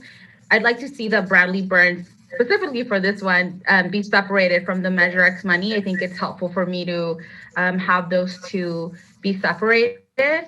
And then my other question would be, are we allowed, actually, what is the number of online sales for the city? Okay, so I'm happy to separate those items, Measure X versus the Bradley Burns, in your next budget report, which is expected to come to you on March 16th. That'll be your first budget report for the upcoming budget season for fiscal year 21-22. Mm-hmm. And then as far as the number of online sales, I don't have that data, but I know that online sales has increased significantly since before the pandemic. And that's really the driving factor behind why our sales tax revenue is doing pretty well. Okay, thank you. And looking at the chart of of the breakdown of what is generating revenue and not, I wanted to ask you, does the jail make or lose money? I'm sorry, does the what lose money? The jail. Oh, the jail? If you include the debt service on the facility, which includes the entire police building, administration, and the jail facility, the expenditures are more than the revenue that is taken in. That debt service is set to sunset within just a few years here. I believe it's 2028 that we are no longer paying that debt service. And then the jail at that point, if all things remain equal, the revenues will exceed expenditures. Okay. And this might be in here. And my other question is, I guess how much is it costing us to operate the jail? I don't have that figure handy with me, but I can certainly follow up with the city council and provide that information. Thank you. I would appreciate that. And you know, what is the long-term plan for the Santa Ana Transplantation Center?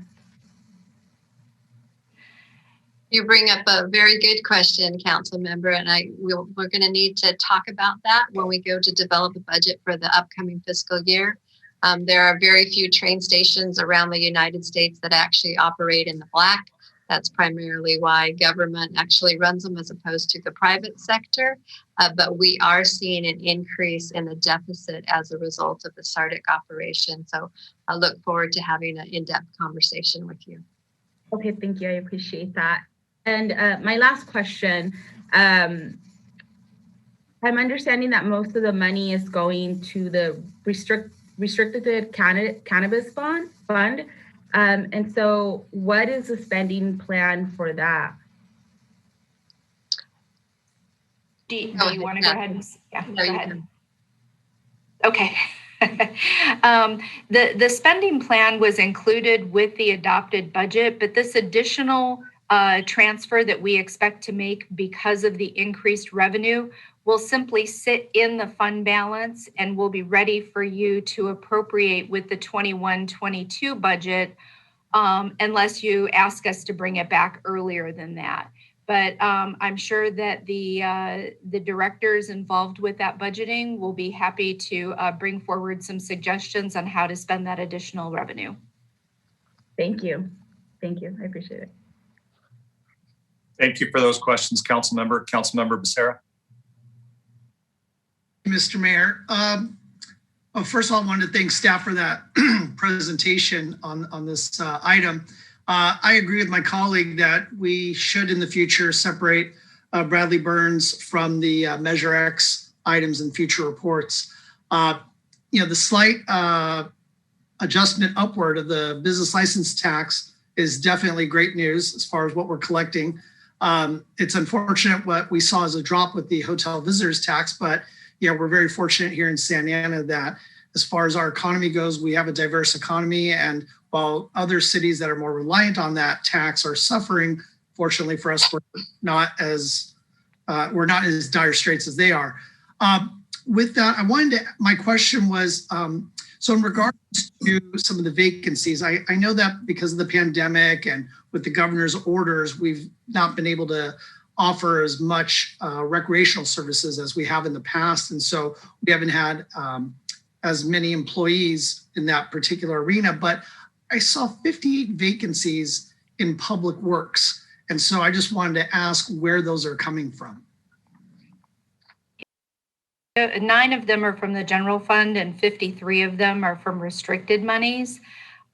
Director Saba, do you have more information about specifically which funds or which positions those are? The positions vary from water resources to administrative services, street maintenance. So we have quite a bit of vacancies and we're gradually trying to fill those as we go.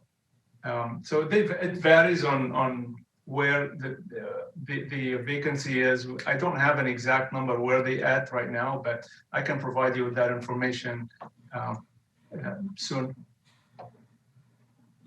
Okay, thank you very much, Director Saba. That's all I have, Mr. Mayor. Thank you, Council Member. Mayor Pro Tem. Thank you, Mr. Mayor. I just wanted to thank Catherine for that presentation. It was very informative and you know, I know we're not out of the woods yet and still 6 months into this we have 6 months left for this, approximately for this fiscal year. Also, I wanted to echo my colleagues in having information available for our residents that's a little easier to see in regards to the breakdown of the Bradley Burns and the Measure X revenue. I know that you did include that information in Exhibit 2 of the staff report. On page 1, I believe it's broken down in different. I see sales tax, Measure X, sales tax, and so it is included in there, just not in the first presentation, which I just wanted to point that out.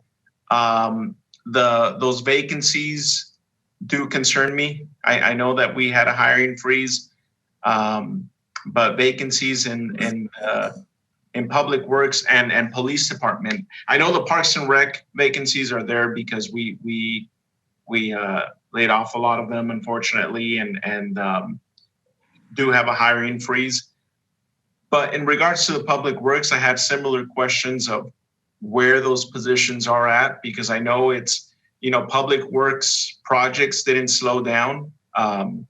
If anything, we increased Public Works projects over the last year. And I know I had some phone calls with you, Madam City Manager, this morning, and some emails with the Executive Director of Public Works about the need for having more inspectors out on the street looking at the work that's being done across the board of any contractor that's doing work in our city. Because it's just, I know that this isn't a Public Works discussion, but if any of those vacancies, our inspectors, I would hope that we fill them quickly, because our residents are suffering and driving these streets. It's embarrassing. I would never see this type of patchwork in other cities and whatnot. You could drive down any street and you see the absence of, you could see those 58 vacancies. I could see the result of that driving down our streets. I know our executive director is working so hard in Public Works and all those years that we did nothing. But if we could address that, that'd be great. With the Police Department, the 30 vacancies, Madam City Manager, I'm a little confused because I believe we had filled a lot of those. And are those because of retirement, or what exactly is the breakdown there? It would be a combination, and I don't know if the chief has the exact information, but I do want to point out that the general fund vacancies and the non-general fund vacancies total a lot higher than what the hiring freeze column indicates. So of those positions that you just spoke about, I don't have a hiring freeze on them. So Nabil is working through the recruitment process and attempting to fill many of his vacancies, as would the police department be. So I would imagine the 34 vacancies in the police department that are general funded are across the board, and a combination of retirements. And Chief, if you want to add something to that. No, that's it. I think the last number I had was about either 12 or 14 sworn police officer vacancies. That includes the 10 that were added on the grant, and then the remainder are professional staff. Correct. Oh, okay. That makes sense. Thank you, Chief. I know you've also been working really hard to fill those vacancies and reduce the response times, which I've heard, per your metrics, and I've heard from the public as well, that they have seen a performance increase. So thank you for that, and thank you, Nabil, for your leadership in Public Works. Those are basically it. The questions I had at this time. Looking forward to see what the budget looks like as we move through this budget conversation, which I'm excited for. Thank you. Thank you for those comments. Councilmember Fan. I echo my colleagues, Director Downs, thank you so much. I definitely nerd out with all of these charts and graphs, and I really appreciate getting all these different categories. One that I really felt truly stood out was the cannabis tax revenue, the adult use retail cannabis. Can you talk a little bit more about that? Is it just maybe a result of the shutdown and everybody needs to relax a bit? Because it just seems like a fantastic opportunity for Santa Ana to do more and really capture a bigger chunk of that industry and really be at the forefront like we have been. Do you want me to take that one? So, very astute observation, Councilmember Fan, and the increase was predominantly from adult retail area. But in regards to also promoting that industry, we do have opportunities, and staff is exploring those right now. As you're aware, the retail sales is just one component of that industry. There is also the testing, there's the cultivation, there's the manufacturing. And while we permit that in our city, we are taking a look at the tax rate associated with those others because we do think we have the ability to lower them to stay competitive with cities that are already allowing those types of industries like Long Beach, but then also for the cities that may attract and try to get into those lines of business, we want to remain competitive. Thanks, because I was looking at Exhibit 2 and the actual permits, the safety permits related to adult use cannabis as well as commercial cannabis are quite low, it seems like, compared to what we could be doing. But that was really helpful to kind of see where staff is going and what we can do to work with this new budget. The only other comment I wanted to make was like my colleagues before, am concerned about the public works item. In fact, one of the residents, she mentioned street, and maybe this is OCTA, but street stripping, right? With the streetcar and, whatever they're doing to fix the streets there. And it's construction and it's confusing. And sometimes the stripping isn't exactly brand new like before. And it's a safety issue. And, public works is really the core of what we do here as a municipal government. So I really hope that our director and all of us can work to hire more folks, get involved, folks who can get into the community and provide these resources. So thank you. Thank you, Council Member. Any other comments? Questions? So just real quickly, I did want to go back to a couple of things, Director Downs. I thought that our debt service was going to expire with the jail in 2024, not 2028. Did we extend at some point or? No, you are absolutely correct. It's 2024. As the other council members were discussing, I looked it up and it is 2024. You are correct. Gotcha. You got me nervous there for a little bit. So thanks for the clarity. The other one was I agree with what the city manager said on finding a way for, and right now is not the moment, but, eventually we need to have that conversation about the tax rate for cannabis because we got into this very early relative to other communities. And so there was really no market, to be thought of or to be compared to.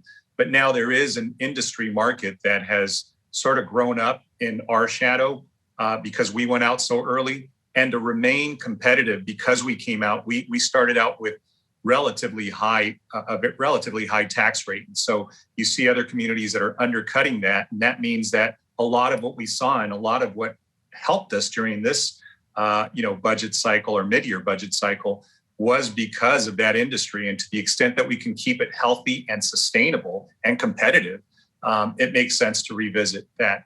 So I completely wholeheartedly agree. And my last question was for you again, Catherine. So what was the, was it conservative, prudent forecasting that led to like this, larger, not expectation, an actual increase in sales? Did we forecast a little bit too conservatively? What was it that, or did everything just outperform what we expected on sales? And, I guess I'm more looking at sales than the cannabis. Right. Understood. And thank you for the question. When we were forecasting revenue for the current year budget, we were in unprecedented circumstances, and the only thing that we had to look at in history to kind of help guide us for projections was what happened in the Great Recession.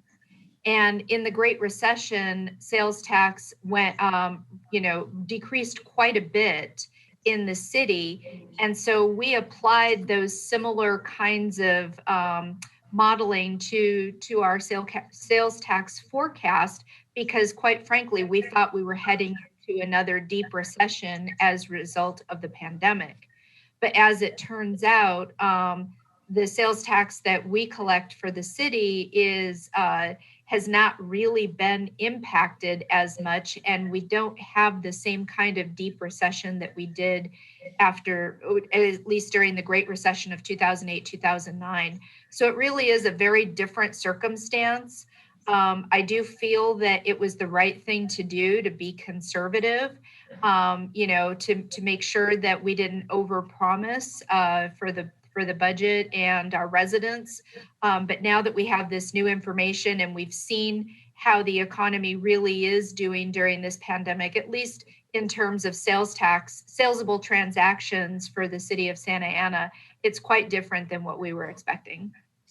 Yeah, listen, don't get me wrong. I think being prudent, especially in a moment of crisis and, having lived through that, recession of 2008, they're similar, but they're not, right? I mean, so, we didn't have the sort of relief that is, that we're seeing now. The relief that was given back then was to, large industry that, local governments like ours didn't. And I think here, people just continue to, conduct commerce in a different way. So anyways, look, I'm glad because this was a good surprise, right? It would have been worse to not forecast this or forecast this less conservatively, and we're looking at different numbers and a different outcome.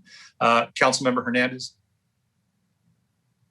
Thank you, Mayor Sarmiento. I had some comments and some questions on the cannabis taxes. I wanted to echo very similar to Councilmember Fan's comments, that I think that there's a lot of opportunity in funding, essential services and being innovative with those funds as well. I think that it's worth looking into if we have perhaps any permits that we've given out over the last couple of years that have not been utilized. I know that there's folks that hold on to permits for whatever reasons. I think it would be wise for us to look into that and see if there's anybody that has not opened up. I suggest we follow up with them and see what their plans are, because those are funds that we can certainly put to use. Great comment. Yeah, we've talked about that, I think, with the city attorney's office, right, as well, on, how long you can kind of sit on these permits. And usually there's some trigger that, you have to be operational at some point. So anyways, so this item, I think everybody has had a chance to speak, or most everybody. This item is a receive and file, as well as the approving of the recommended mid-year agenda. Entertain a motion. I'll make a motion, Mr. Mayor, to approve or receive and file. I'll second. Got it. So we have a motion and a second to receive and file and make the adjustments, because they're two separate sub items. So yes. With that, thank you. With that, Madam Clerk, please call roll. Councilmember Becerra. Yes. Councilmember Hernandez. Yes. Councilmember Lopez. Yes.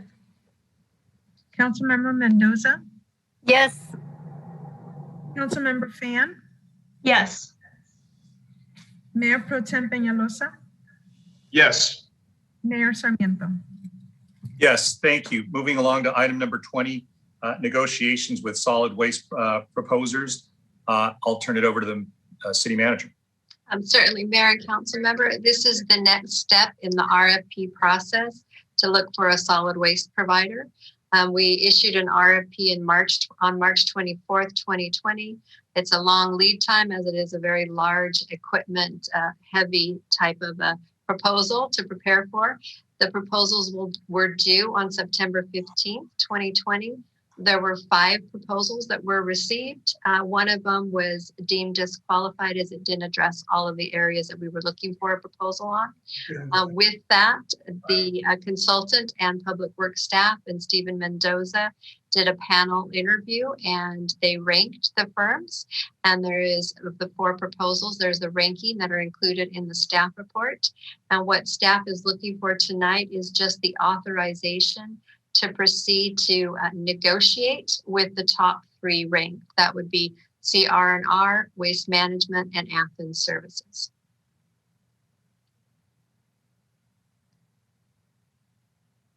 Thank you for that. So no presentation, we just can go straight into the item. Myself, as well as the Public Works Director, can answer any questions that you may have.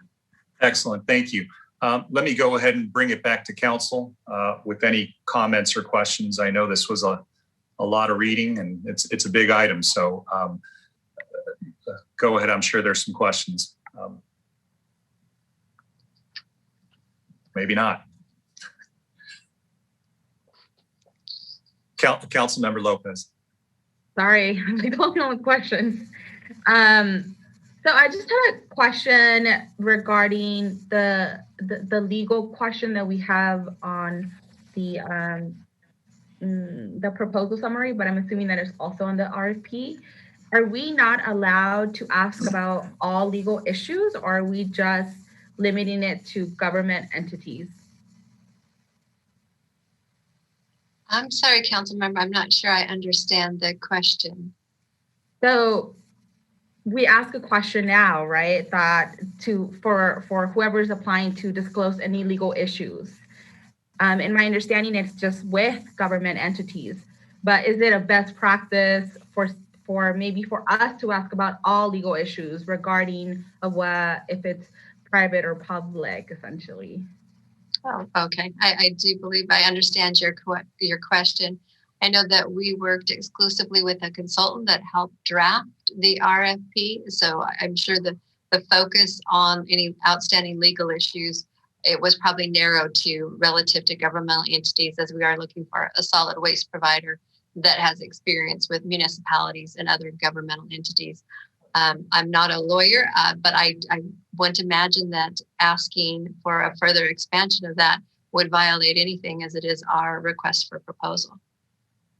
I would actually like to see that, just because I think it's important to know the history of the companies that we want to work with. Okay, I believe that if authorized to begin negotiations, that is a further piece of information that we would be able to seek. Thank you.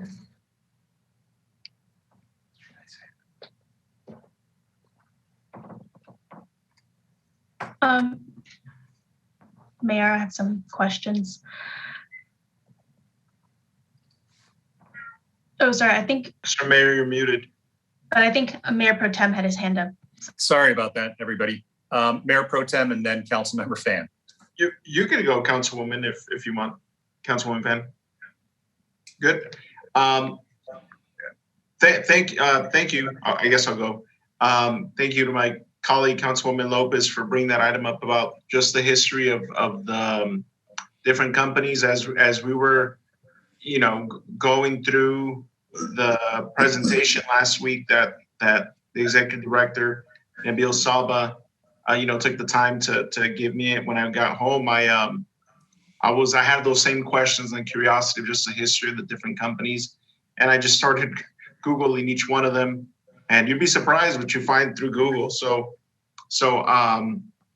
it was nice to get an insight on just the history of the different companies in the conversation. I was just going to suggest, Mr. Mayor, because of what it's our trash contract, and it's one of very lucrative contract for whoever we were to choose. I would suggest, and my colleagues are going to hate me for this, that the city manager, would they show the presentation that it's short, it's a couple slides that Public Works put together just to go over the process, so that the public understands what we're doing here. And just for the public's sake, if that's okay with everybody. I believe it's like 7 or 8 slides. I saw it attached to the staff report. Let me ask Executive Director of Public Works, do you have that PowerPoint available that you can share? Yes, I do. And I know you're going to go through it really fast, right, Director Saban? I'll do my best. Good evening, Mayor, Mayor Pro Tem, members of the council. I have a short presentation for you on the solid waste RFP, request for proposal, as an update. I will give you a little background, then talk a little bit about the waste management agreement, the current agreement that we have, then go over the state mandates in terms of regulations coming down the pipe to the city and the waste haulers. Then we'll touch on the request for proposal and the new services that will be included in the RFP. And then we'll talk a little bit on the timeline for the selection. Background, solid waste agreement was entered with Waste Management in July 1, 1993. It was amended and restated a few times over the years. The current agreement will expire on June 30th, 2022. There is a new and ongoing mandates coming from the state that we need to comply with. On March 17, 2020, the City Council authorized us to issue an RFP, which was actually in the street on March 24, 2020. We received 5 proposals on September 15, 2020. Out of the 5, 4 were qualified for review. 1 was disqualified because it didn't meet the minimum requirement of the RFP. The current agreement is with Waste Management. Like I mentioned earlier, it will expire June 30, 22. There is a new mandate, AB 1594, which ended the alternative daily cover and ended the diversion credit. If you remember, we came to the City Council for an increase for composting due to that mandate, which was not approved due to COVID. And now we are operating under a compliance mandate from Cal Recycle that we will comply with their requirement with the new contract. State mandates, there is few of them, Integrated Waste Management Act of 2000 and so forth. So these mandates and assembly bills and Senate bills are rules and requirements that are included in the RFP, and our new or existing provider will have to comply with all of these mandates coming in the future. So request for proposal, what we included in the RFP is expanded bulky item collection. We included a weekly alley cleanup, compliance with all the mandates, compost giveaway, events and shredding events, residential food waste collection, curbside used oil, motor oil and filter recycling, sharp disposals, and battery collection. All these new services are included in the RFP, so we will get all these with the new contract.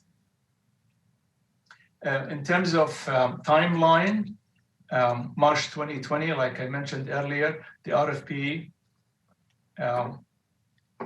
was approved. Then proposals were due September 2020. We evaluated the proposals, and then February 2021, we are here right now. We are asking for you to let us negotiate with the 3 top candidates.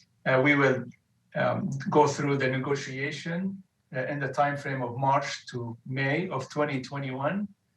June 2021, we plan to come back to you with 3 agreements that you will look at as a menu item that we'll get to select.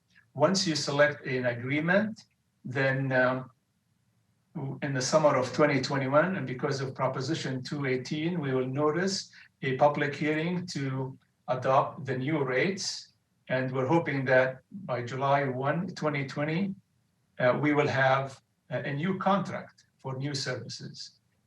Again, I just wanted to make sure that we are adherent to this schedule because of the compliance mandate from Cal Recycle. We need to develop a new agreement and start the new service on July 1, 2022. That concludes my presentation. Thank you, Director Saba. Let me bring it back to the council, Mayor Pro Tem and then Councilmember Fan. That's it, Mr. Mayor. Just wanted to thank Director Saba and Christy for the presentation and for allowing us to share it tonight. Thank you. Great, thanks for that. Councilmember Fan and then Becerra. Thank you, Mayor. So I guess I do have a few questions. Obviously, we had a lot of people call in regarding this item, and I understand why, right? We all have to deal with trash. It's again, a crucial city function, and this issue has a long and storied history in our city. And so I guess some of the questions that were raised was Republic, because they're not part of the top 3, right? So I guess if I may ask, was there like one thing that knocked them out of the top 3 for contention or for negotiation? Because some of the comments, at least that we received, was that, they were second lowest in pricing and things like that. And I think one of the other issues that was specifically brought up in a comment letter was that some of the other providers don't have infrastructure necessary apparently to provide some processing or transferring capabilities. I just want some clarity on a couple of those issues. Yeah, thank you, Councilmember Fan. We had a rating committee that consisted of public works individuals and assistant city manager Steven Mendoza was with us, and also members of the community development agency. And so we had criteria to go by, and then we rated the 4 proposals, and the rating came to be the top 3 as such. And then we felt that we need to negotiate with 3, the top 3, and that would give us a good leverage to get the best service for the city. Price was a factor, but it was not the only factor in our rating. Like I mentioned earlier, all of the 4 providers can serve the city in a high quality, but we had to draw the line, and that's what the committee rated the 4 at, and we would like to request that you allow us to negotiate with the top 3. If I may ask, was it close or? It was close. Yes, it was close. Like I mentioned, they all are qualified, and it was close. Okay. So to the second part of my question, which is, these comments, obviously it's from one of the proposers, so take everything with a grain of salt. But one of the comments indicates that a different service provider, I think it's CR&R, is proposing to build a new material recovery facility, which, there's no siting permitting or, even CEQA compliance yet. So how is that taken into account when we looked at their proposal? Or, was that actually not as big of a deal regarding what kind of services they can provide to our city? Because I guess the issue is we all know CEQA is a long process, building and permitting anything like that. So if that was a major boon to their proposal, it is a concern if, let's say 2 years from now, they just don't get the permits and nothing gets built and they can't actually provide the services we need. What they're proposing in that is not really necessary. They can haul the waste or solid waste elsewhere and deal with it. Same thing with the other providers. So that was not a concern. It may be an option, but I think, like I said earlier, all 3 of them can provide without having to have the infrastructure in Santa Ana. Okay. And then my last question is, one of the comments was regarding Athens, and again, not having infrastructure in the county at all, apparently, and not have been negotiated with Republic's CVT facility, as their proposal indicates. I mean, that sounds like a pretty big red flag to me, but if you can help explain that comment or clarify. It can be, but the proposal as it exists right now is for them to take the waste elsewhere and deal with it and comply. And that's what we're looking at. The details on how they plan to comply is really up to them. And I think their proposal is as good as the others. Got it. So if let's say that party is selected and they say, we're going to make sure we send that trash to X location or wherever location, we don't really care how they do it, so long as it's done in accordance with our RFP, they can work it out with Republic or some other party on their own time. I believe so.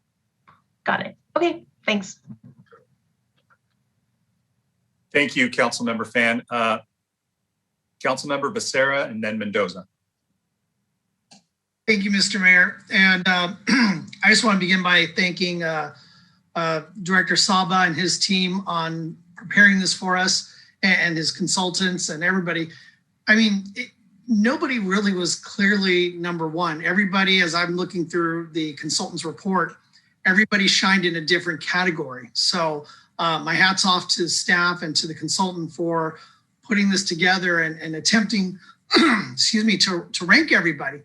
At this point, obviously, we're looking to further negotiate. And so I think I want to center my attention really towards things that I hope that we'll continue to look at as we go forward with the negotiation.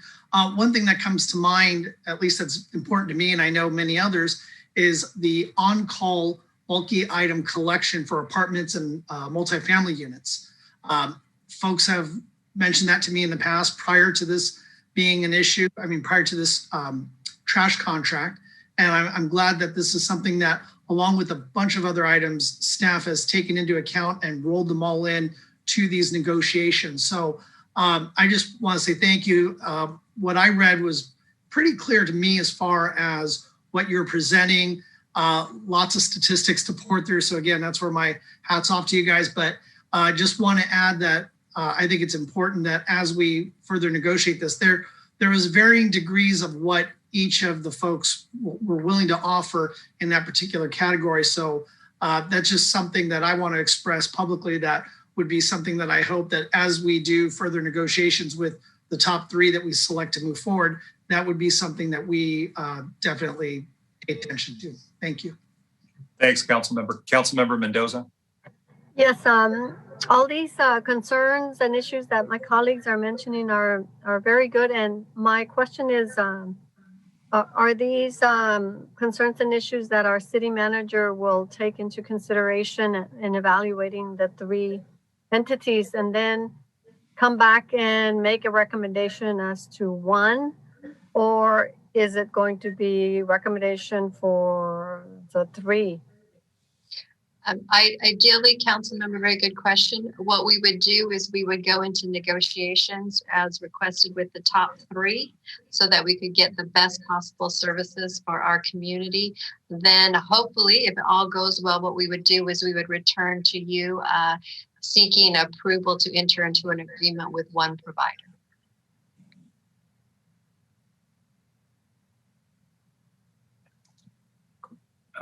Any other questions, Councilmember Mendoza? No, that was it. That was my main question. Everything has been pretty well explained by Director Nabil and City Manager. Thank you. Great. Thank you for your question. Seeing no other questions or comments, I just wanted to make a few comments. I guess I have one well, not minor, but a question. So just for everybody, who's new to the council, those who are relatively new, this is probably the largest contract that we will issue, or many of us will issue on our time on the council. So it's basically giving this to a vendor to provide a core municipal function. right? So this is more complicated because I believe it's a 10-year with a 5-year renewal, I think. So not only is it very expensive, but it's also a very long-term contract. So we're basically going to be living with this vendor, and our residents, more importantly, will be living with this vendor. So it is a very tricky contract that we got to spend a lot of time on. And I was almost, considering creating an ad hoc of the council because it is that complicated of a contract, right? And so I'm still kind of thinking about that. I'll sit with, the city manager a little bit more and Director Sabah just to think about that. But I do want us to think about how we can tackle this and it just not be considered a waste contract because it should be larger than that. The way I see it is that, compliance with state mandates, picking up solid waste, making sure that our employees are treated fairly and have benefits. Those are baseline considerations for me. Those are things that just everybody has to come to the table on. And I do respect all 4 vendors. They're well known. They, provide service to, many large cities. I've even toyed with the thought of doing multiple vendors. I know that makes Director Sabah very nervous because, it's difficult to administer a contract this size, let alone multiple vendors doing the same service. So I'm backing off from that, but other cities have done it, right? And, some do commercial, others do residential. It's tricky, but it can be done. I'm just sensitive to our employees. I don't want to, layer on to the work that they have, but I want us to think about this a little bit broader because this is our opportunity to, create sort of a clean city effort, right? Not just waste, but, alleyways and, somebody said, bulky, trash items. When you see bus stops that are full of debris, when you see, areas that are within our city, lots that are just covered with litter, we should have a service provider that's going to address all that. And this is the moment to negotiate those terms. And if we don't, they're gone for a while, right? So we need to step back on this and really look at how we can use on-call services, maybe having an annual evaluation period for, whatever vendor we decide to go with and say, look, we're going to evaluate your performance in the past year and make sure that, you comply with some of the provisions and terms that we set for them now. So all those things I think are really, really important. Power washing, our, sidewalks, doing things. I mean, I see kind of 2 incumbents here because I know we've been doing business with waste for a very long time and they've had the contract, but we've also been doing business with Athens. So we know these 2 vendors, for the most part, they've been good actors. They've, done what they could, but they're, operating under existing contracts. I just want to make sure that, we negotiate the best terms with all of them. And I always see that, economies of scale are very important to me because, when you have somebody that does a lot, you can kind of make them coordinate and, maybe, as we have somebody who, makes people move their vehicles during street sweeping day or somebody else who does trash pickup on another day. I know other cities have vehicles moved like 3 times a week. And that's something we want to avoid because we have a very, parking sensitive city. So if we can coordinate that with whatever vendor we go with, that everything is done on one day, that would be great for our residents because we, cite them less and it's just less of a headache for people. The other comment was just revenue sharing to the extent equipment is going to be purchased and it should be new. It should be done here. We should capture some of that revenue here in the city. And anything, sales should go through the city as much as possible. So look, enough said. I just want us to see this a little bit more globally than just a narrow waste contract. I think we can do a little bit more with this. And I guess my question is kind of to piggyback on what Councilmember Pham was saying. What I've seen in other cities is that normally what you do with RFPs or any procurement is you start off with a big number and you reduce it down to maybe 3 or 4, and then you move forward kind of negotiating with them and seeing what proposals are beneficial to the city or the agency. But here, I guess I'm kind of confused is that we started with 5. One was disqualified. And so we went from 4 to 3. That just didn't seem like a huge, we're just losing one. But what's the benefit in, negotiating with 3 rather than 4? To me, that was sort of an arbitrary line. I would think that if we have 4 credible vendors, why not negotiate with all 4? Would the cost increase that much more to include one more vendor that we'd have to receive proposals from or discuss these terms with? I don't believe it would, sir, but I will defer to Nabil. I think they had a difficult time, and they left 3 in because each one of those had some unique qualities about their RFP that they didn't want to stop the conversation with. But to add a 4th, Nabil, can you speak to, would that create hardship on doing the evaluation, or is that something that is doable? That's something we can do. We felt that 3 will give us enough leverage to get the best deal for the city. But 4 will take a little longer time and a little bit more effort on the consultant and staff to negotiate, but it's doable. Okay, and on your deadline, I know we worked backwards from summer 2022 to have things operational and online, and that's because of the Cal Recycle requirement for us to be composting, right? And we should have been doing it by now. Is there anything punitive, or if we violate that or go beyond summer of 22, are there fines involved? Is there anything punitive that the city would face at that point? Cal Recycle can impose fines on cities that are out of whack with compliance with the recycling mandate. So you are at risk. As of now, Cal Recycle seems okay with the fact that we're in the RFP process, that we'll be awarding a contract that will meet all of the compliance, but that is a risk. Got it. Great. Thank you for that. Those were my questions. I appreciate the presentation. Again, I think that, for my colleagues, look, again, this will probably be one of the biggest contracts and decisions we all make together as a group. And I'm glad that we're going to be together during this time. And it's great that I think, the staff has brought this before us. There's a lot of individual questions that I think all of us should, look at and maybe, relay to the Director of Public Works and Madam City Manager on things that we'd like to see, and I think the sooner we get those, the better. They'll have some more criteria to work with. But I just see this as an opportunity for the city to look at community benefits, look at new equipment, look at efficiencies and how we can create just a cleaner city for our residents. And it's not about just picking up waste bins anymore. It's about, are you going to be able to do something comprehensively to make our city look better?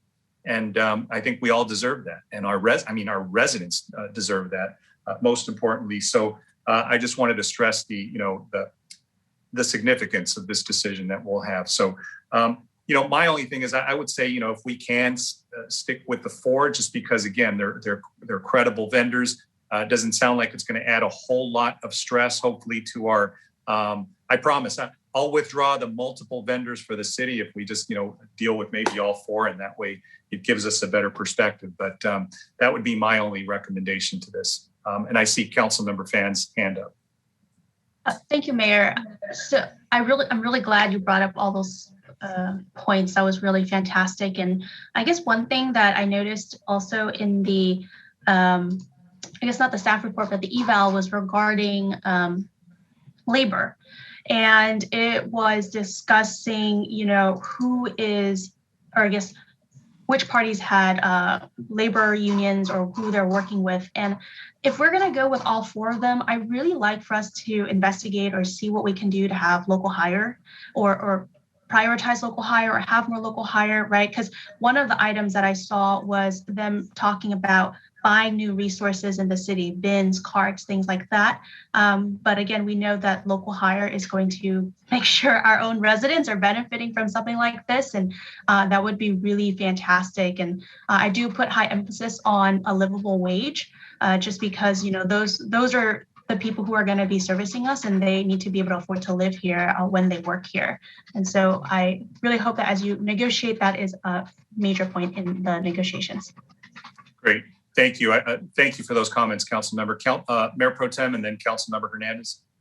Thank you, Mr. Mayor, and thank you, Councilwoman Fan. I was just thinking the same thing when it comes to whoever we do end up choosing. That they do pay attention to the workforce that is out there daily picking up, people's trash, because that's definitely going to be important to local hire, focus on just the quality of the work environment that they work in. In regards to, I wasn't sure if this, are we gonna, then this is more a question for Nabil, are we gonna have a chance to see what deal points, what negotiation points you guys come back with all four? Or is it, we will get to see that, correct? Yes, of course. We will have I believe somehow we will present to you, before you get to vote on the agreements, a preview of the agreements ahead of time. This way, when it comes to vote, you know what you're voting on. So there will be an intermediate step before the actual vote on the agreement. Okay, that's good. And I know that it was mentioned, but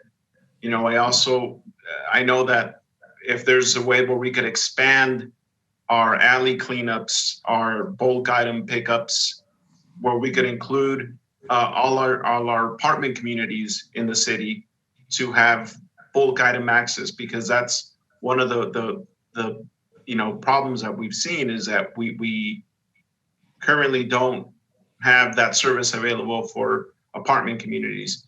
So whoever we end up going with, if we're able to negotiate that and make sure that those programs are expanded so that our entire community and entire city could use those services and have access to those, because it's the reason why it leads to large bulky items being dumped in our alleys and our roadways is because they have no other way to get rid of them. I mean, how do you expect a family to get rid of a giant mattress or a couch when it served its use if they don't have another way? So any way where we could expand all the different services that could make our city look better and clean, aside from just the trash haul from the resident's home, would be appreciated and important to consider.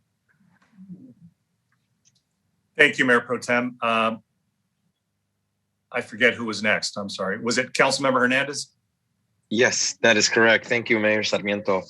I just wanted to reiterate and emphasize the importance in making sure that during negotiations, we place a lot of emphasis on community benefits, on having strong language on labor protections. And outside of that, I think that we should also have a percentage be dedicated to local hire. That's the only recommendation I have at this moment. But I feel a lot of the points and questions that I had were already addressed earlier. Thank you, Councilmember, for that. Councilmember Lopez. Thank you, Mayor. Director Saba, my other suggestion would be, not just talking about being labor friendly, but also keeping in mind the environment. And so any entity that wants to partner with the city of Santa Ana should not negatively impact the quality of our air or have any other negative impacts, because it's going to be the residents that live in the city that are going to have to deal with those negative impacts. And so I want that to be a very high priority. Thank you. Great. Thank you for those comments. I think I don't see any other hands raised. Anybody else willing to comment? I'll entertain a motion. Mayor Pro Tem. Mr. Mayor, I'm sorry. Councilwoman Lopez brought up an excellent point, and I did want to just echo that sentiment, because we have seen numerous neighborhoods on the east side of the city that are being severely impacted today by everything from storage facilities, storage lots, landfills within the neighborhoods, and that needs to stop. I mean, whatever we can do to improve the quality of life of these neighborhoods, and not continue to just, hurt them would be appreciated as we move forward in negotiation. So thank you, Councilwoman Lopez, for bringing that up. Great, thank you, Mayor Pro And Tem. I'll make a motion to move forward with now 4, right? We're including all 4 in the negotiation process? Yes, and if that's a motion, I'll second that. And I see Councilmember Becerra's hand up as well. Thank you, Mr. Mayor. And I'll end up supporting the motion as well. I want to thank my colleagues because I think it's great to hear this entire council talk about the type of workforce we want in providing such a vital service here in our city. And I think there was a comment made earlier about as far as legal disclosures and what these bidders are able to disclose. One thing I'd like to make sure that they disclose is their labor practices. I'd like to know that they are being fair to their workers and treating them well. In looking through the materials that staff provided us, I know that there was issues with some of the the bidders when it came to the way that they interacted with governmental entities. But again, I appreciate my colleagues bringing up concerns about the workforce because I want to make sure that we aren't eventually going to be with an entity that is smoke and mirrors when it comes to how they treat their workforce. I want to make sure that we have somebody with a proven track record when it comes to who they employ and how they treat them. Other than that, I'm happy to support the motion that's on the floor right now. Thank you. Great, thank you for that. Seeing no other comments or questions, I'll have the clerk call roll. Councilmember Becerra? Yes. Councilmember Hernandez? Yes. Councilmember Lopez? Yes. Councilmember Mendoza? Yes. Councilmember Fan? Yes. Mayor Pro Tem Peñalosa? Yes. And Mayor Sarmiento? Yes, thank you, everybody. Moving along to the council member requested items number 21 to discuss and consider directing the city manager to research and bring to the city council within 60 days an ordinance creating a minimum security staff standard for commercial shopping centers brought by Councilmember Becerra. I'll turn it over to him. Thank you, Mr. Mayor. So I brought this item before us this evening in response to numerous concerns that have been shared with me where residents just aren't feeling safe at various shopping centers here in Santa Ana. In this day and age, we're used to seeing private security around these shopping centers, whether they're in Santa Ana or in neighboring cities. So there are some centers here in Santa Ana where they are providing, I would say, a sufficient security presence by the management of those centers. What comes to mind are South Coast Village down at Bear and Sunflower and the Main Place Mall up on the north side. Then unfortunately, though, there are shopping centers where you have one security officer for a center with over 500,000 square feet. A local example for Southside residents is the Bristol Plaza at the northeast corner of Bristol and MacArthur. That shopping center only has one security guard on duty. One security guard is not enough to patrol a center that stretches from MacArthur all the way up to Alton. One email that we all received from a Southside resident that was referenced earlier, Ms. Kathleen, who described avoiding that particular center because of people urinating and defecating in broad daylight with no security guards in sight. Recently, though, when a hotel over on the north side near Park Santiago became crime-ridden and a nuisance, our city's code enforcement, police, and city attorney stepped in and required that the hotel change its operation in order to address the situation at hand. Previously, this hotel had one uniformed guard patrolling an entire 55,000 square foot property. One of the changes, though, that the city demanded from this hotel was to increase the amount of uniformed security guards on duty. And in speaking with our city staff, they attributed the drop in crime at that hotel to the presence of those multiple uniformed security guards. Now, our city already requires a minimum number of uniformed security guards. For instance, at concerts, where I believe the ratio is one security guard for every 100 persons in attendance. What would be the appropriate minimum amount of these security guards at each shopping center could easily depend on their square footages. Shopping centers at 17th and Fairview or 1st and Townsend, which are anywhere between 150,000 and 200,000 square feet, would probably require less than, say, a shopping center that's larger, like at 17th and Bristol, or down on the south end at Bristol and Sunflower, where those centers are more than 1 million to 1.5 million square feet. I think there are a lot of factors to consider in crafting standards like this that would be most effective in making sure that our residents feel safe while shopping at these centers. So that's why tonight I'd like to ask staff to, or see staff consider some of these issues, review other city standards to see what other best practices are out there, and then return to us within 60 days with an ordinance for us to review and improve. That's all I have right now, Mr. Mayor. Great, thank you, Council Member. I'll go ahead and bring it back to the council for any questions or comments. Mr. Mayor, if I may. Yes, please. Thank you. I would be interested in seeing something like this, Madam City Manager, to look at what really is done in other cities, when it comes to having these private shopping centers enforced and protected. I think it opens up the opportunity to have a larger conversation of educating these property owners and business owners to themselves, be out there, and taking responsibility and ownership of their property. I always use this example, and I'm tired of using it, is when my first job was at Disneyland, and I wasn't a custodian, but we were trained, that's why it's so clean. If you're walking down Disneyland, whether you're just there as a guest or working, and you see a piece of trash, pick it up. And I think if there was a kind of an educational component to all these businesses, brings into the broken window theory. A lot of these businesses allow their trash, litter to not be picked up, and don't upkeep their properties, and don't repair their properties, and allow their buildings to debilitate and whatnot. There's no urgency to really take care of these buildings, and it's a million little things that add to this never-ending problem that we're seeing. So I would like to see something. Don't know what it is yet, but I mean, that's the point of this, is to look at what ways we can do to increase visibility at shopping centers.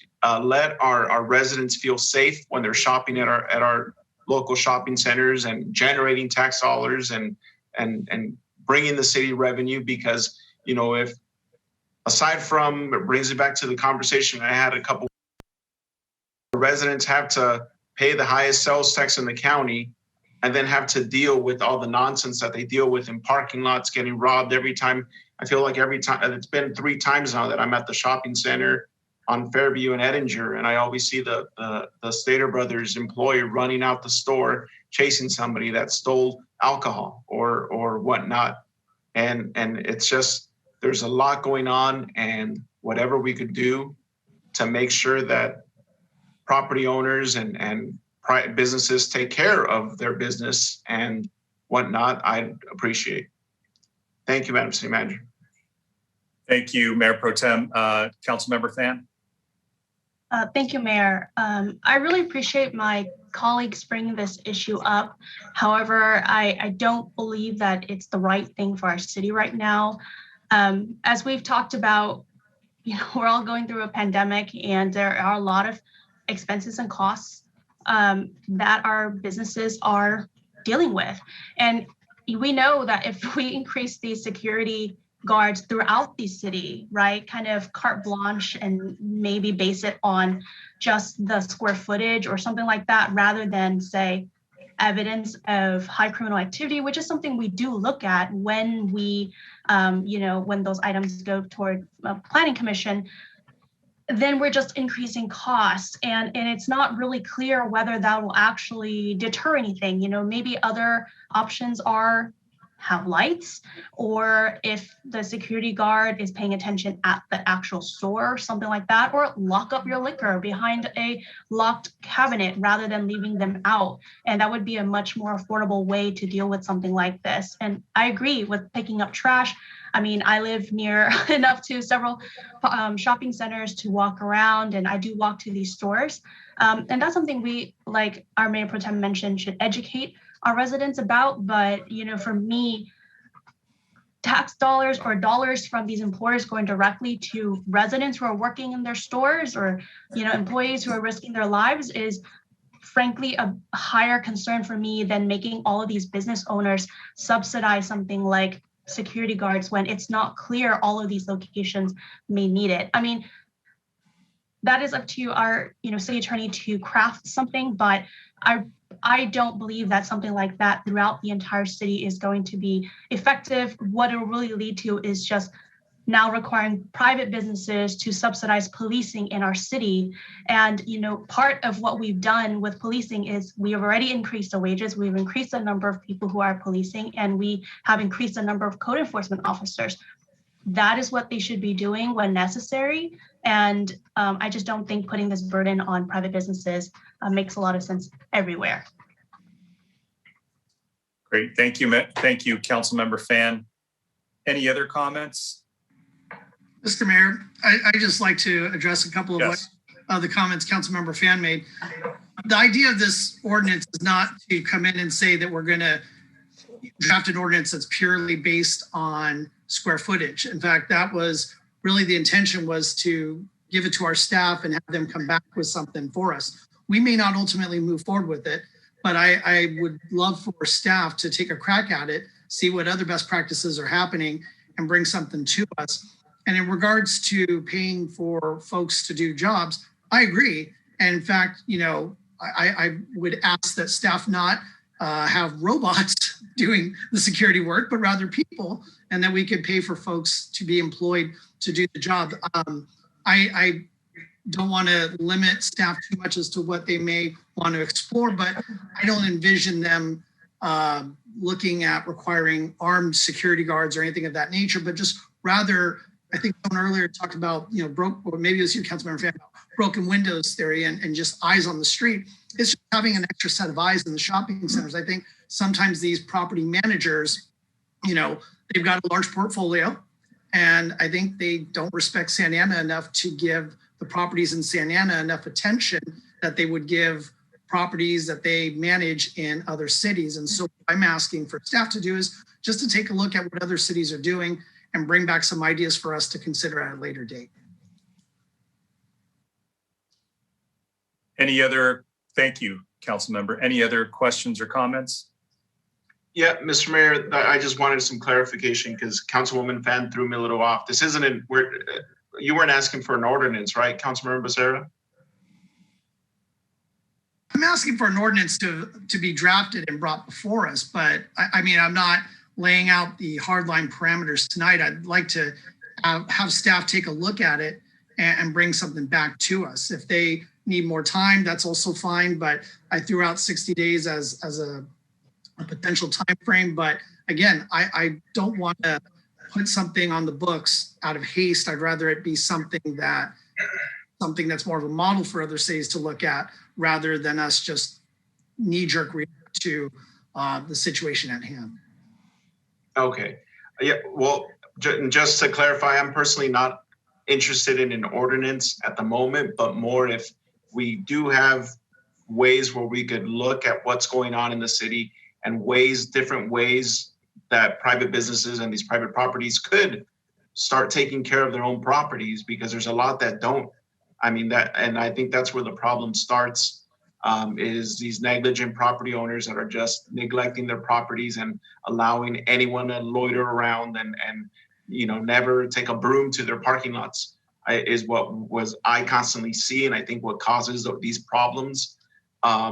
So I know that the CVS shopping center on Main and Warner, for example, I was just there last week picking up a prescription for my mom and getting the Pokemon Happy Meals at that McDonald's, which I found. Just a side note, they added a little security cart with cameras and a light, and every like 20 minutes it goes off a loudspeaker and it says this, you know, attention, this parking lot's being monitored 24/7 by security. Is there somebody there? I don't know, but it made me kind of be like, oh shoot, someone's watching. And it has, and I've noticed, because I frequent that CVS often, I noticed that the activity and it has decreased, and it's cleaner now than it used to be. So a lot of little things help, not necessarily bringing an ordinance, forward, but if staff could look at what different ways where we could educate them, I'd be very supportive of that. That Great. is it. Thank you for those comments. So city manager and staff, I think you heard kind of the direction. I think I agree. I think the intention is good. And I know we probably have some things already on the books as well to kind of motivate, some of these bad actors and absentee shopping center and owners that just neglect their properties. So, absolutely, I think we need to be stronger. And I think we've done that, Madam City Attorney. I know on other properties where we just have nudged them, but aggressively nudged them. And, again, maybe what can be done is, maybe some options brought back, whether it's, good language, good practices in other cities, good things that have been done to address this problem. I'm sure it's not unique to Santa Ana. It's probably, something that happens elsewhere, but, whatever maybe other communities have been able to do effectively with things on the books, introducing new efforts. But look, I'm open for that. So seeing nothing further, I'll go ahead and move it along to city manager comments, and I'll go ahead and turn it over to her. Thank you, Mayor. I do have a few items. I will go fast, so I promise you. So just a reminder, I know you all received a report on February 1st, but to call attention to it, it's the police department's year-end report. And as was mentioned earlier, there was a 1% increase in overall reported FBI uniform crime index, but the police department during this time was able to lower all response time levels to calls for service throughout the year while still facilitating their community engagement and following CDC guidelines. So just a shout out for our police department. The other thing is, you may have noticed an addition that's attending the meeting, Jason Motzik, our Executive Director of Human Resources. Today was his first day, and he started on a council day. So he was joining us as well to listen into his very first council meeting. So I welcome you and encourage you when you're in City Hall to pop in and introduce yourself to him. And certainly we can schedule some one-on-ones as well if you're interested in that. The other item is with regards to the callers in regards to the building that was red tagged due to building and fire code violations. Basically, the owner never went through the needed modifications to convert what was a commercial building into a residential building. Judson from our housing department is scheduling a workshop with the Fair Housing Council of Orange County so that all of the tenants can be educated on what their rights are. And in addition to that, I know some of the speakers did speak to it. Most definitely, the owner of the building under the California Health and Safety Code section is required to provide relocation benefits to those individuals that are being displaced.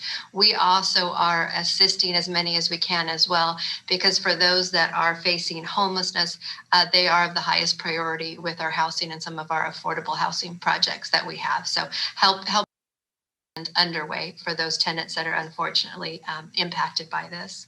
And the very last thing, if you will entertain me, we had some questions on permit parking and have we studied it, have we not studied it, how many do we have? So it's just a little 3 or 4 slide, if that's okay, Mayor. For sure, me absolutely. to walk through. Okay.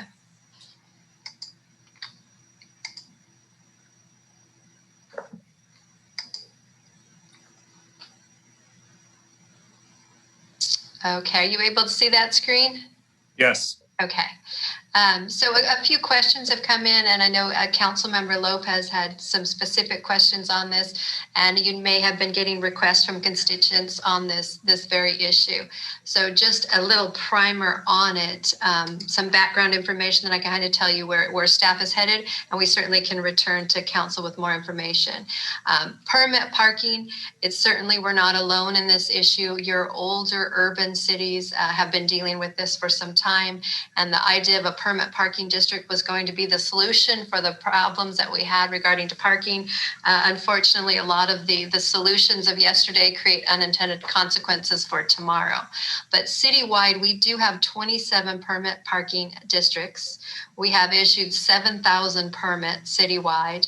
The permits are not free. There is a fee, $74.94, and it's valid for 2 years. And then the residents would need to renew them after that.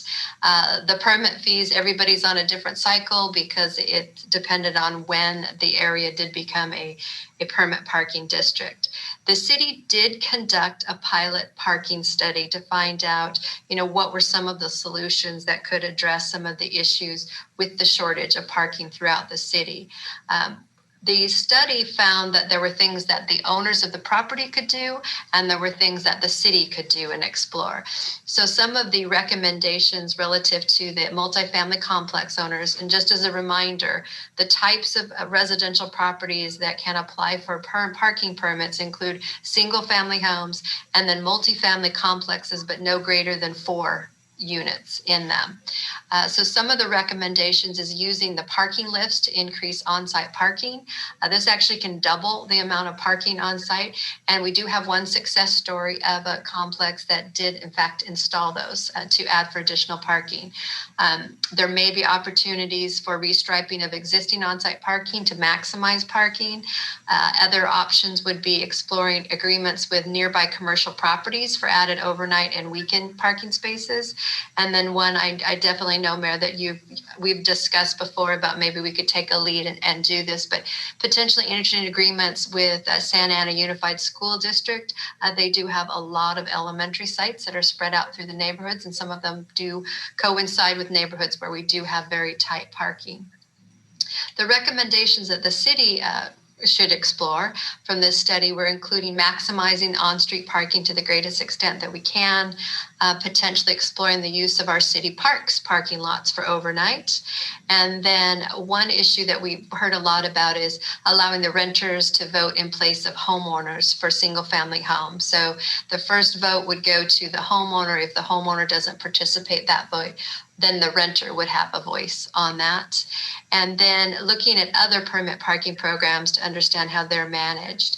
Also, obviously, for future development, we need to be very much aware of what the parking ratios that are required so we don't continue to add to this problem. In the past, staff was headed down a path where they wanted to engage in a citywide parking study. It's a $400,000 endeavor to do so, and they have not been provided the budget to exercise that.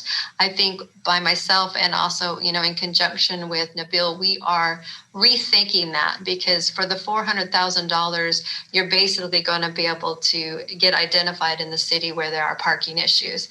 I think we all pretty much already have a good handle on where we have parking issues, and maybe that $400,000 could be put to greater use to helping to solve the parking issues.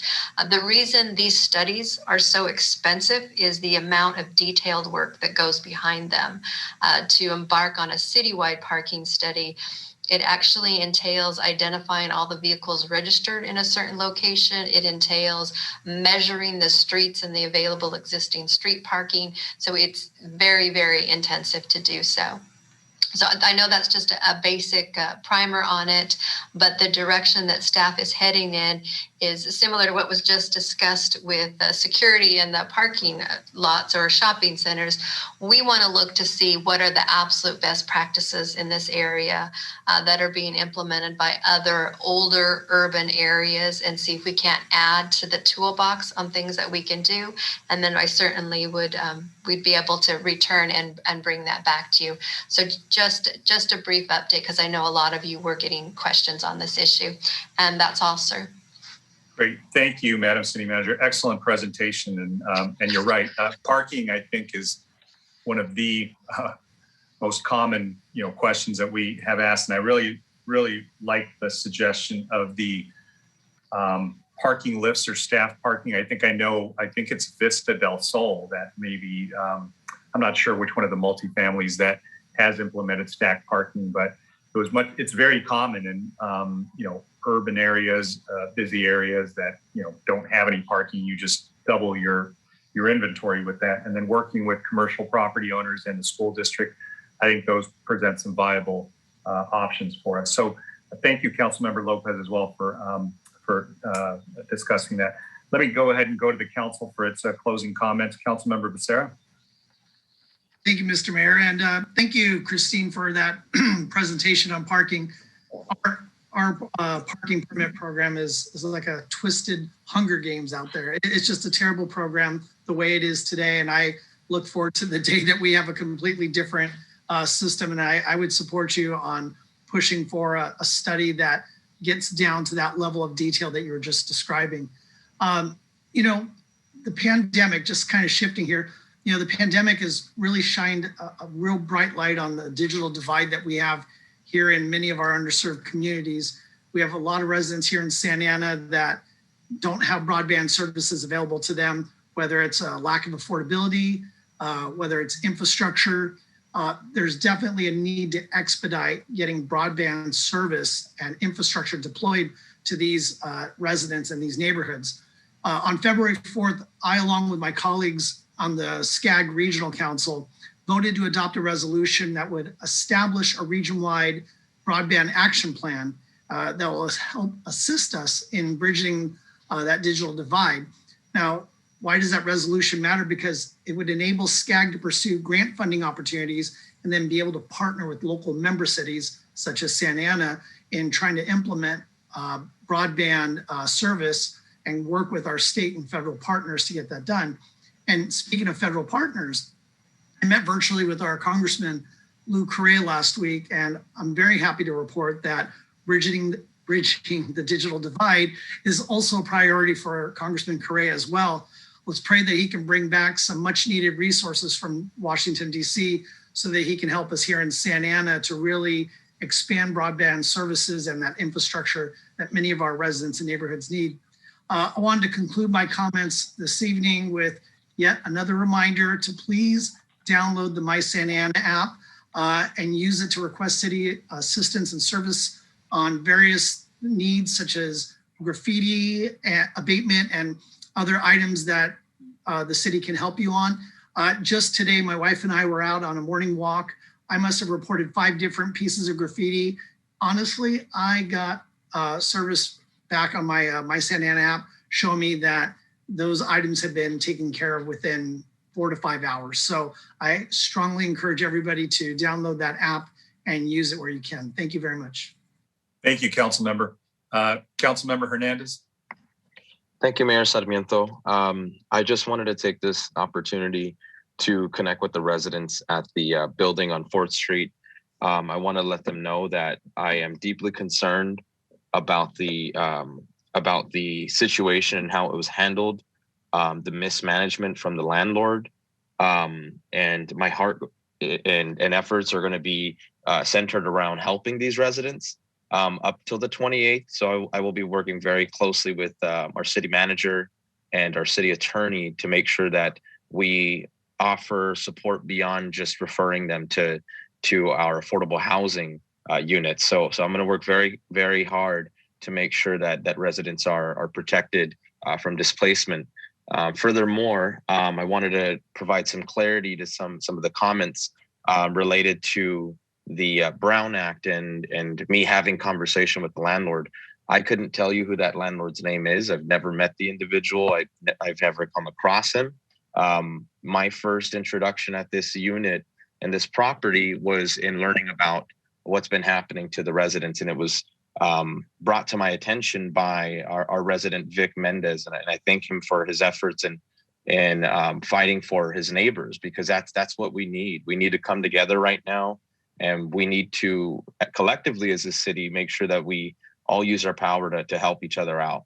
So I'm with you through and through, and I'm going to make sure that we do whatever we can to support you and help you throughout this process. And lastly, always make sure to practice good hygiene, wash your hands, wear your face masks, and take care of one another. Thank you. Great. Thank you for that, Councilmember Hernandez. And and thank you for staff for working with those tenants there. Difficult situation. And I know involving the Fair Housing Council is going to really help. I think a lot of them may need some individual counsel as well. Some sounds like there's just a lot of civil litigation that's involved in that also. So thank you for that. Councilmember Lopez. Thank you, Mayor. Hi, everyone. Thank you for tuning in tonight. I'll keep this short. I just want to echo what Councilmember Hernandez said about practicing good hygiene, wearing your mask, and staying socially distancing as well. Continue socially distancing. And if you need to get a hold of me, my email is Jessie Lopez, Jessie Lopez at sana-ana.org. I've noticed a lot of people have gotten the email wrong. So you can email me there or text me or send me a message on social. Thanks. Have a good night. Thank you, Councilmember. Councilmember Mendoza.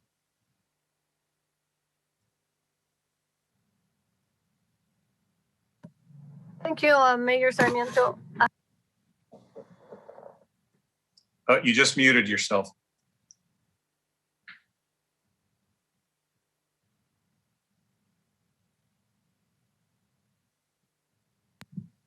There you go. I want to update my colleagues on some of the issues of the Orange County Water District. There's a lot of stuff going on, a lot of great work, and so the highlights are extensive. So I will just attach. I'll ask Daisy to attach it to our minutes in case any of you would like to read it in more detail. But just a few things. For example, there's a registration is open for the district's next water webinar, which is entitled 2020 Retrospective Wildlife Populations Thrive on OCWD Lands. The webinar will be held February 23rd at 10 a.m. and features speakers from the National Resources and guest speaker Dr. Peter Bloom from Bloom Biological. Planning continues for the Youth Environmental Summit, and I submitted several of our classrooms from Santa Ana Unified to see if our youth would be willing to participate in this Youth Environmental Summit. And this is going to be held virtually April 19th through the 23rd. And the website is on the highlights that I will be providing Daisy. And the rest I will just have them attached to the minutes. And lastly, I want to close our meeting in honor of Sheriff Sandra Hutchins, who passed away January 4th. And I have a few comments, some information about her here. And I've lost those, but Sandra Hutchins was our sheriff for many, many years, and she did many great work. She, even while she was ill with and receiving the treatments for cancer, she continued to work. She was born March 18th, 1955, and she passed away January 4th, 2021. She was an American law enforcement officer who was a sheriff coroner of the Orange County Sheriff's Department. She was appointed to the position on June 10th of 2008, and she replaced acting Sheriff Jack Anderson, who had led the department since January 14th of 2008, when at the resignation of Mike Corona. Prior to her appointment, she was retired from the position of division chief within the Los Angeles County Sheriff's Department. She was elected in 2010 and then again re-elected in 2014. In 2017, Sandra Hutchins announced that she would not seek re-election for a third term. She endorsed the successful election bid of Under Sheriff Don Barnes. She was raised in Long Beach, California, where she graduated from Woodrow Wilson High School. Shortly after graduating from high school, she was hired as secretary for the Los Angeles Sheriff's Department and she graduated from the academy in 1978. She was a graduate of the University of Laverne with a bachelor's degree in public administration. She also attended the FBI Academy. So she was a very impressive human being, running an incredibly tumultuous sheriff's department, and she did it well. So I'd like to honor her by closing this meeting in her name, as she passed away January 4th from breast cancer. Thank you. Thank you, council member. I'm sure there'll be no objection to adjourning in her memory. And I know she passed away in early January. I don't think we had the opportunity to adjourn in her memory soon after that. So thank you for bringing that to our attention. Just a brief story on Sheriff Hutchins. She was the first female, sheriff in Orange County. And she worked her way up because she began in LA County Sheriff's Department. And she actually worked with my brother-in-law. And she started at a very, very low level, sort of an entry-level position there, and worked her way up. So it made her story even more compelling when she ran. But, my brother-in-law passed away, and they knew each other. He passed away as a young deputy sheriff at the age of 33. And Sheriff Hutchins would often tell me that they would bump into each other, and they were just both really, really gentle, decent souls. And so, she will be missed because she followed a very difficult period here in Orange County where Sheriff Corona had left that department in shambles, right? And so, there was an acting in between Sheriff Corona and Sheriff Hutchins, but really it was Sheriff Hutchins who kind of rebuilt that department. So, thank you for reminding us, council member. Let me go ahead and move along to council member Fan. Thank you, Mayor. And CJ's making an appearance today. It's her Scritch's time. Oh, she's camera shy. I think the only thing I wanted to say was first, please wear your masks. I've been walking outside, and I know when you're just walking with your partner or spouse, a lot of people say there's nobody out there, so I'm not wearing a mask, but it's still really necessary for all of us to wear a mask outside at all times, whether or not you're vaccinated, whether or not everyone in your family is vaccinated. That's really crucial. And if you can, wear 2 masks. That's the current recommendation today. And the only other thing I wanted to say is you have another hour and 45 minutes to Fat Tuesday. So please enjoy. And to those in both the Vietnamese and Latino community who are Catholics, although I was raised Buddhist, but I do wish you a solemn and thoughtful Lent leading into Easter. And I hope that this year we can all really reflect on what we've had to sacrifice during COVID and the past year, and really recognize our strength in moving forward. And with that, thank you. Great comments. Thank you, council member. Mayor Pro Tem Peñalosa. Thank you, Mr. Mayor. Councilwoman Fan stole my thunder. I just wanted to, I have no updates, no personal updates, no city updates, but just wanted to remind our community that tomorrow is and marking the beginning of Lent. 40 days from now, is Easter. So I just wanted to even if you're not Catholic, use this time and period to find healing from all the trauma that many of us have experienced over the last year. Because I mean, it's basically, rising from ashes. Use it as a time to reflect personally.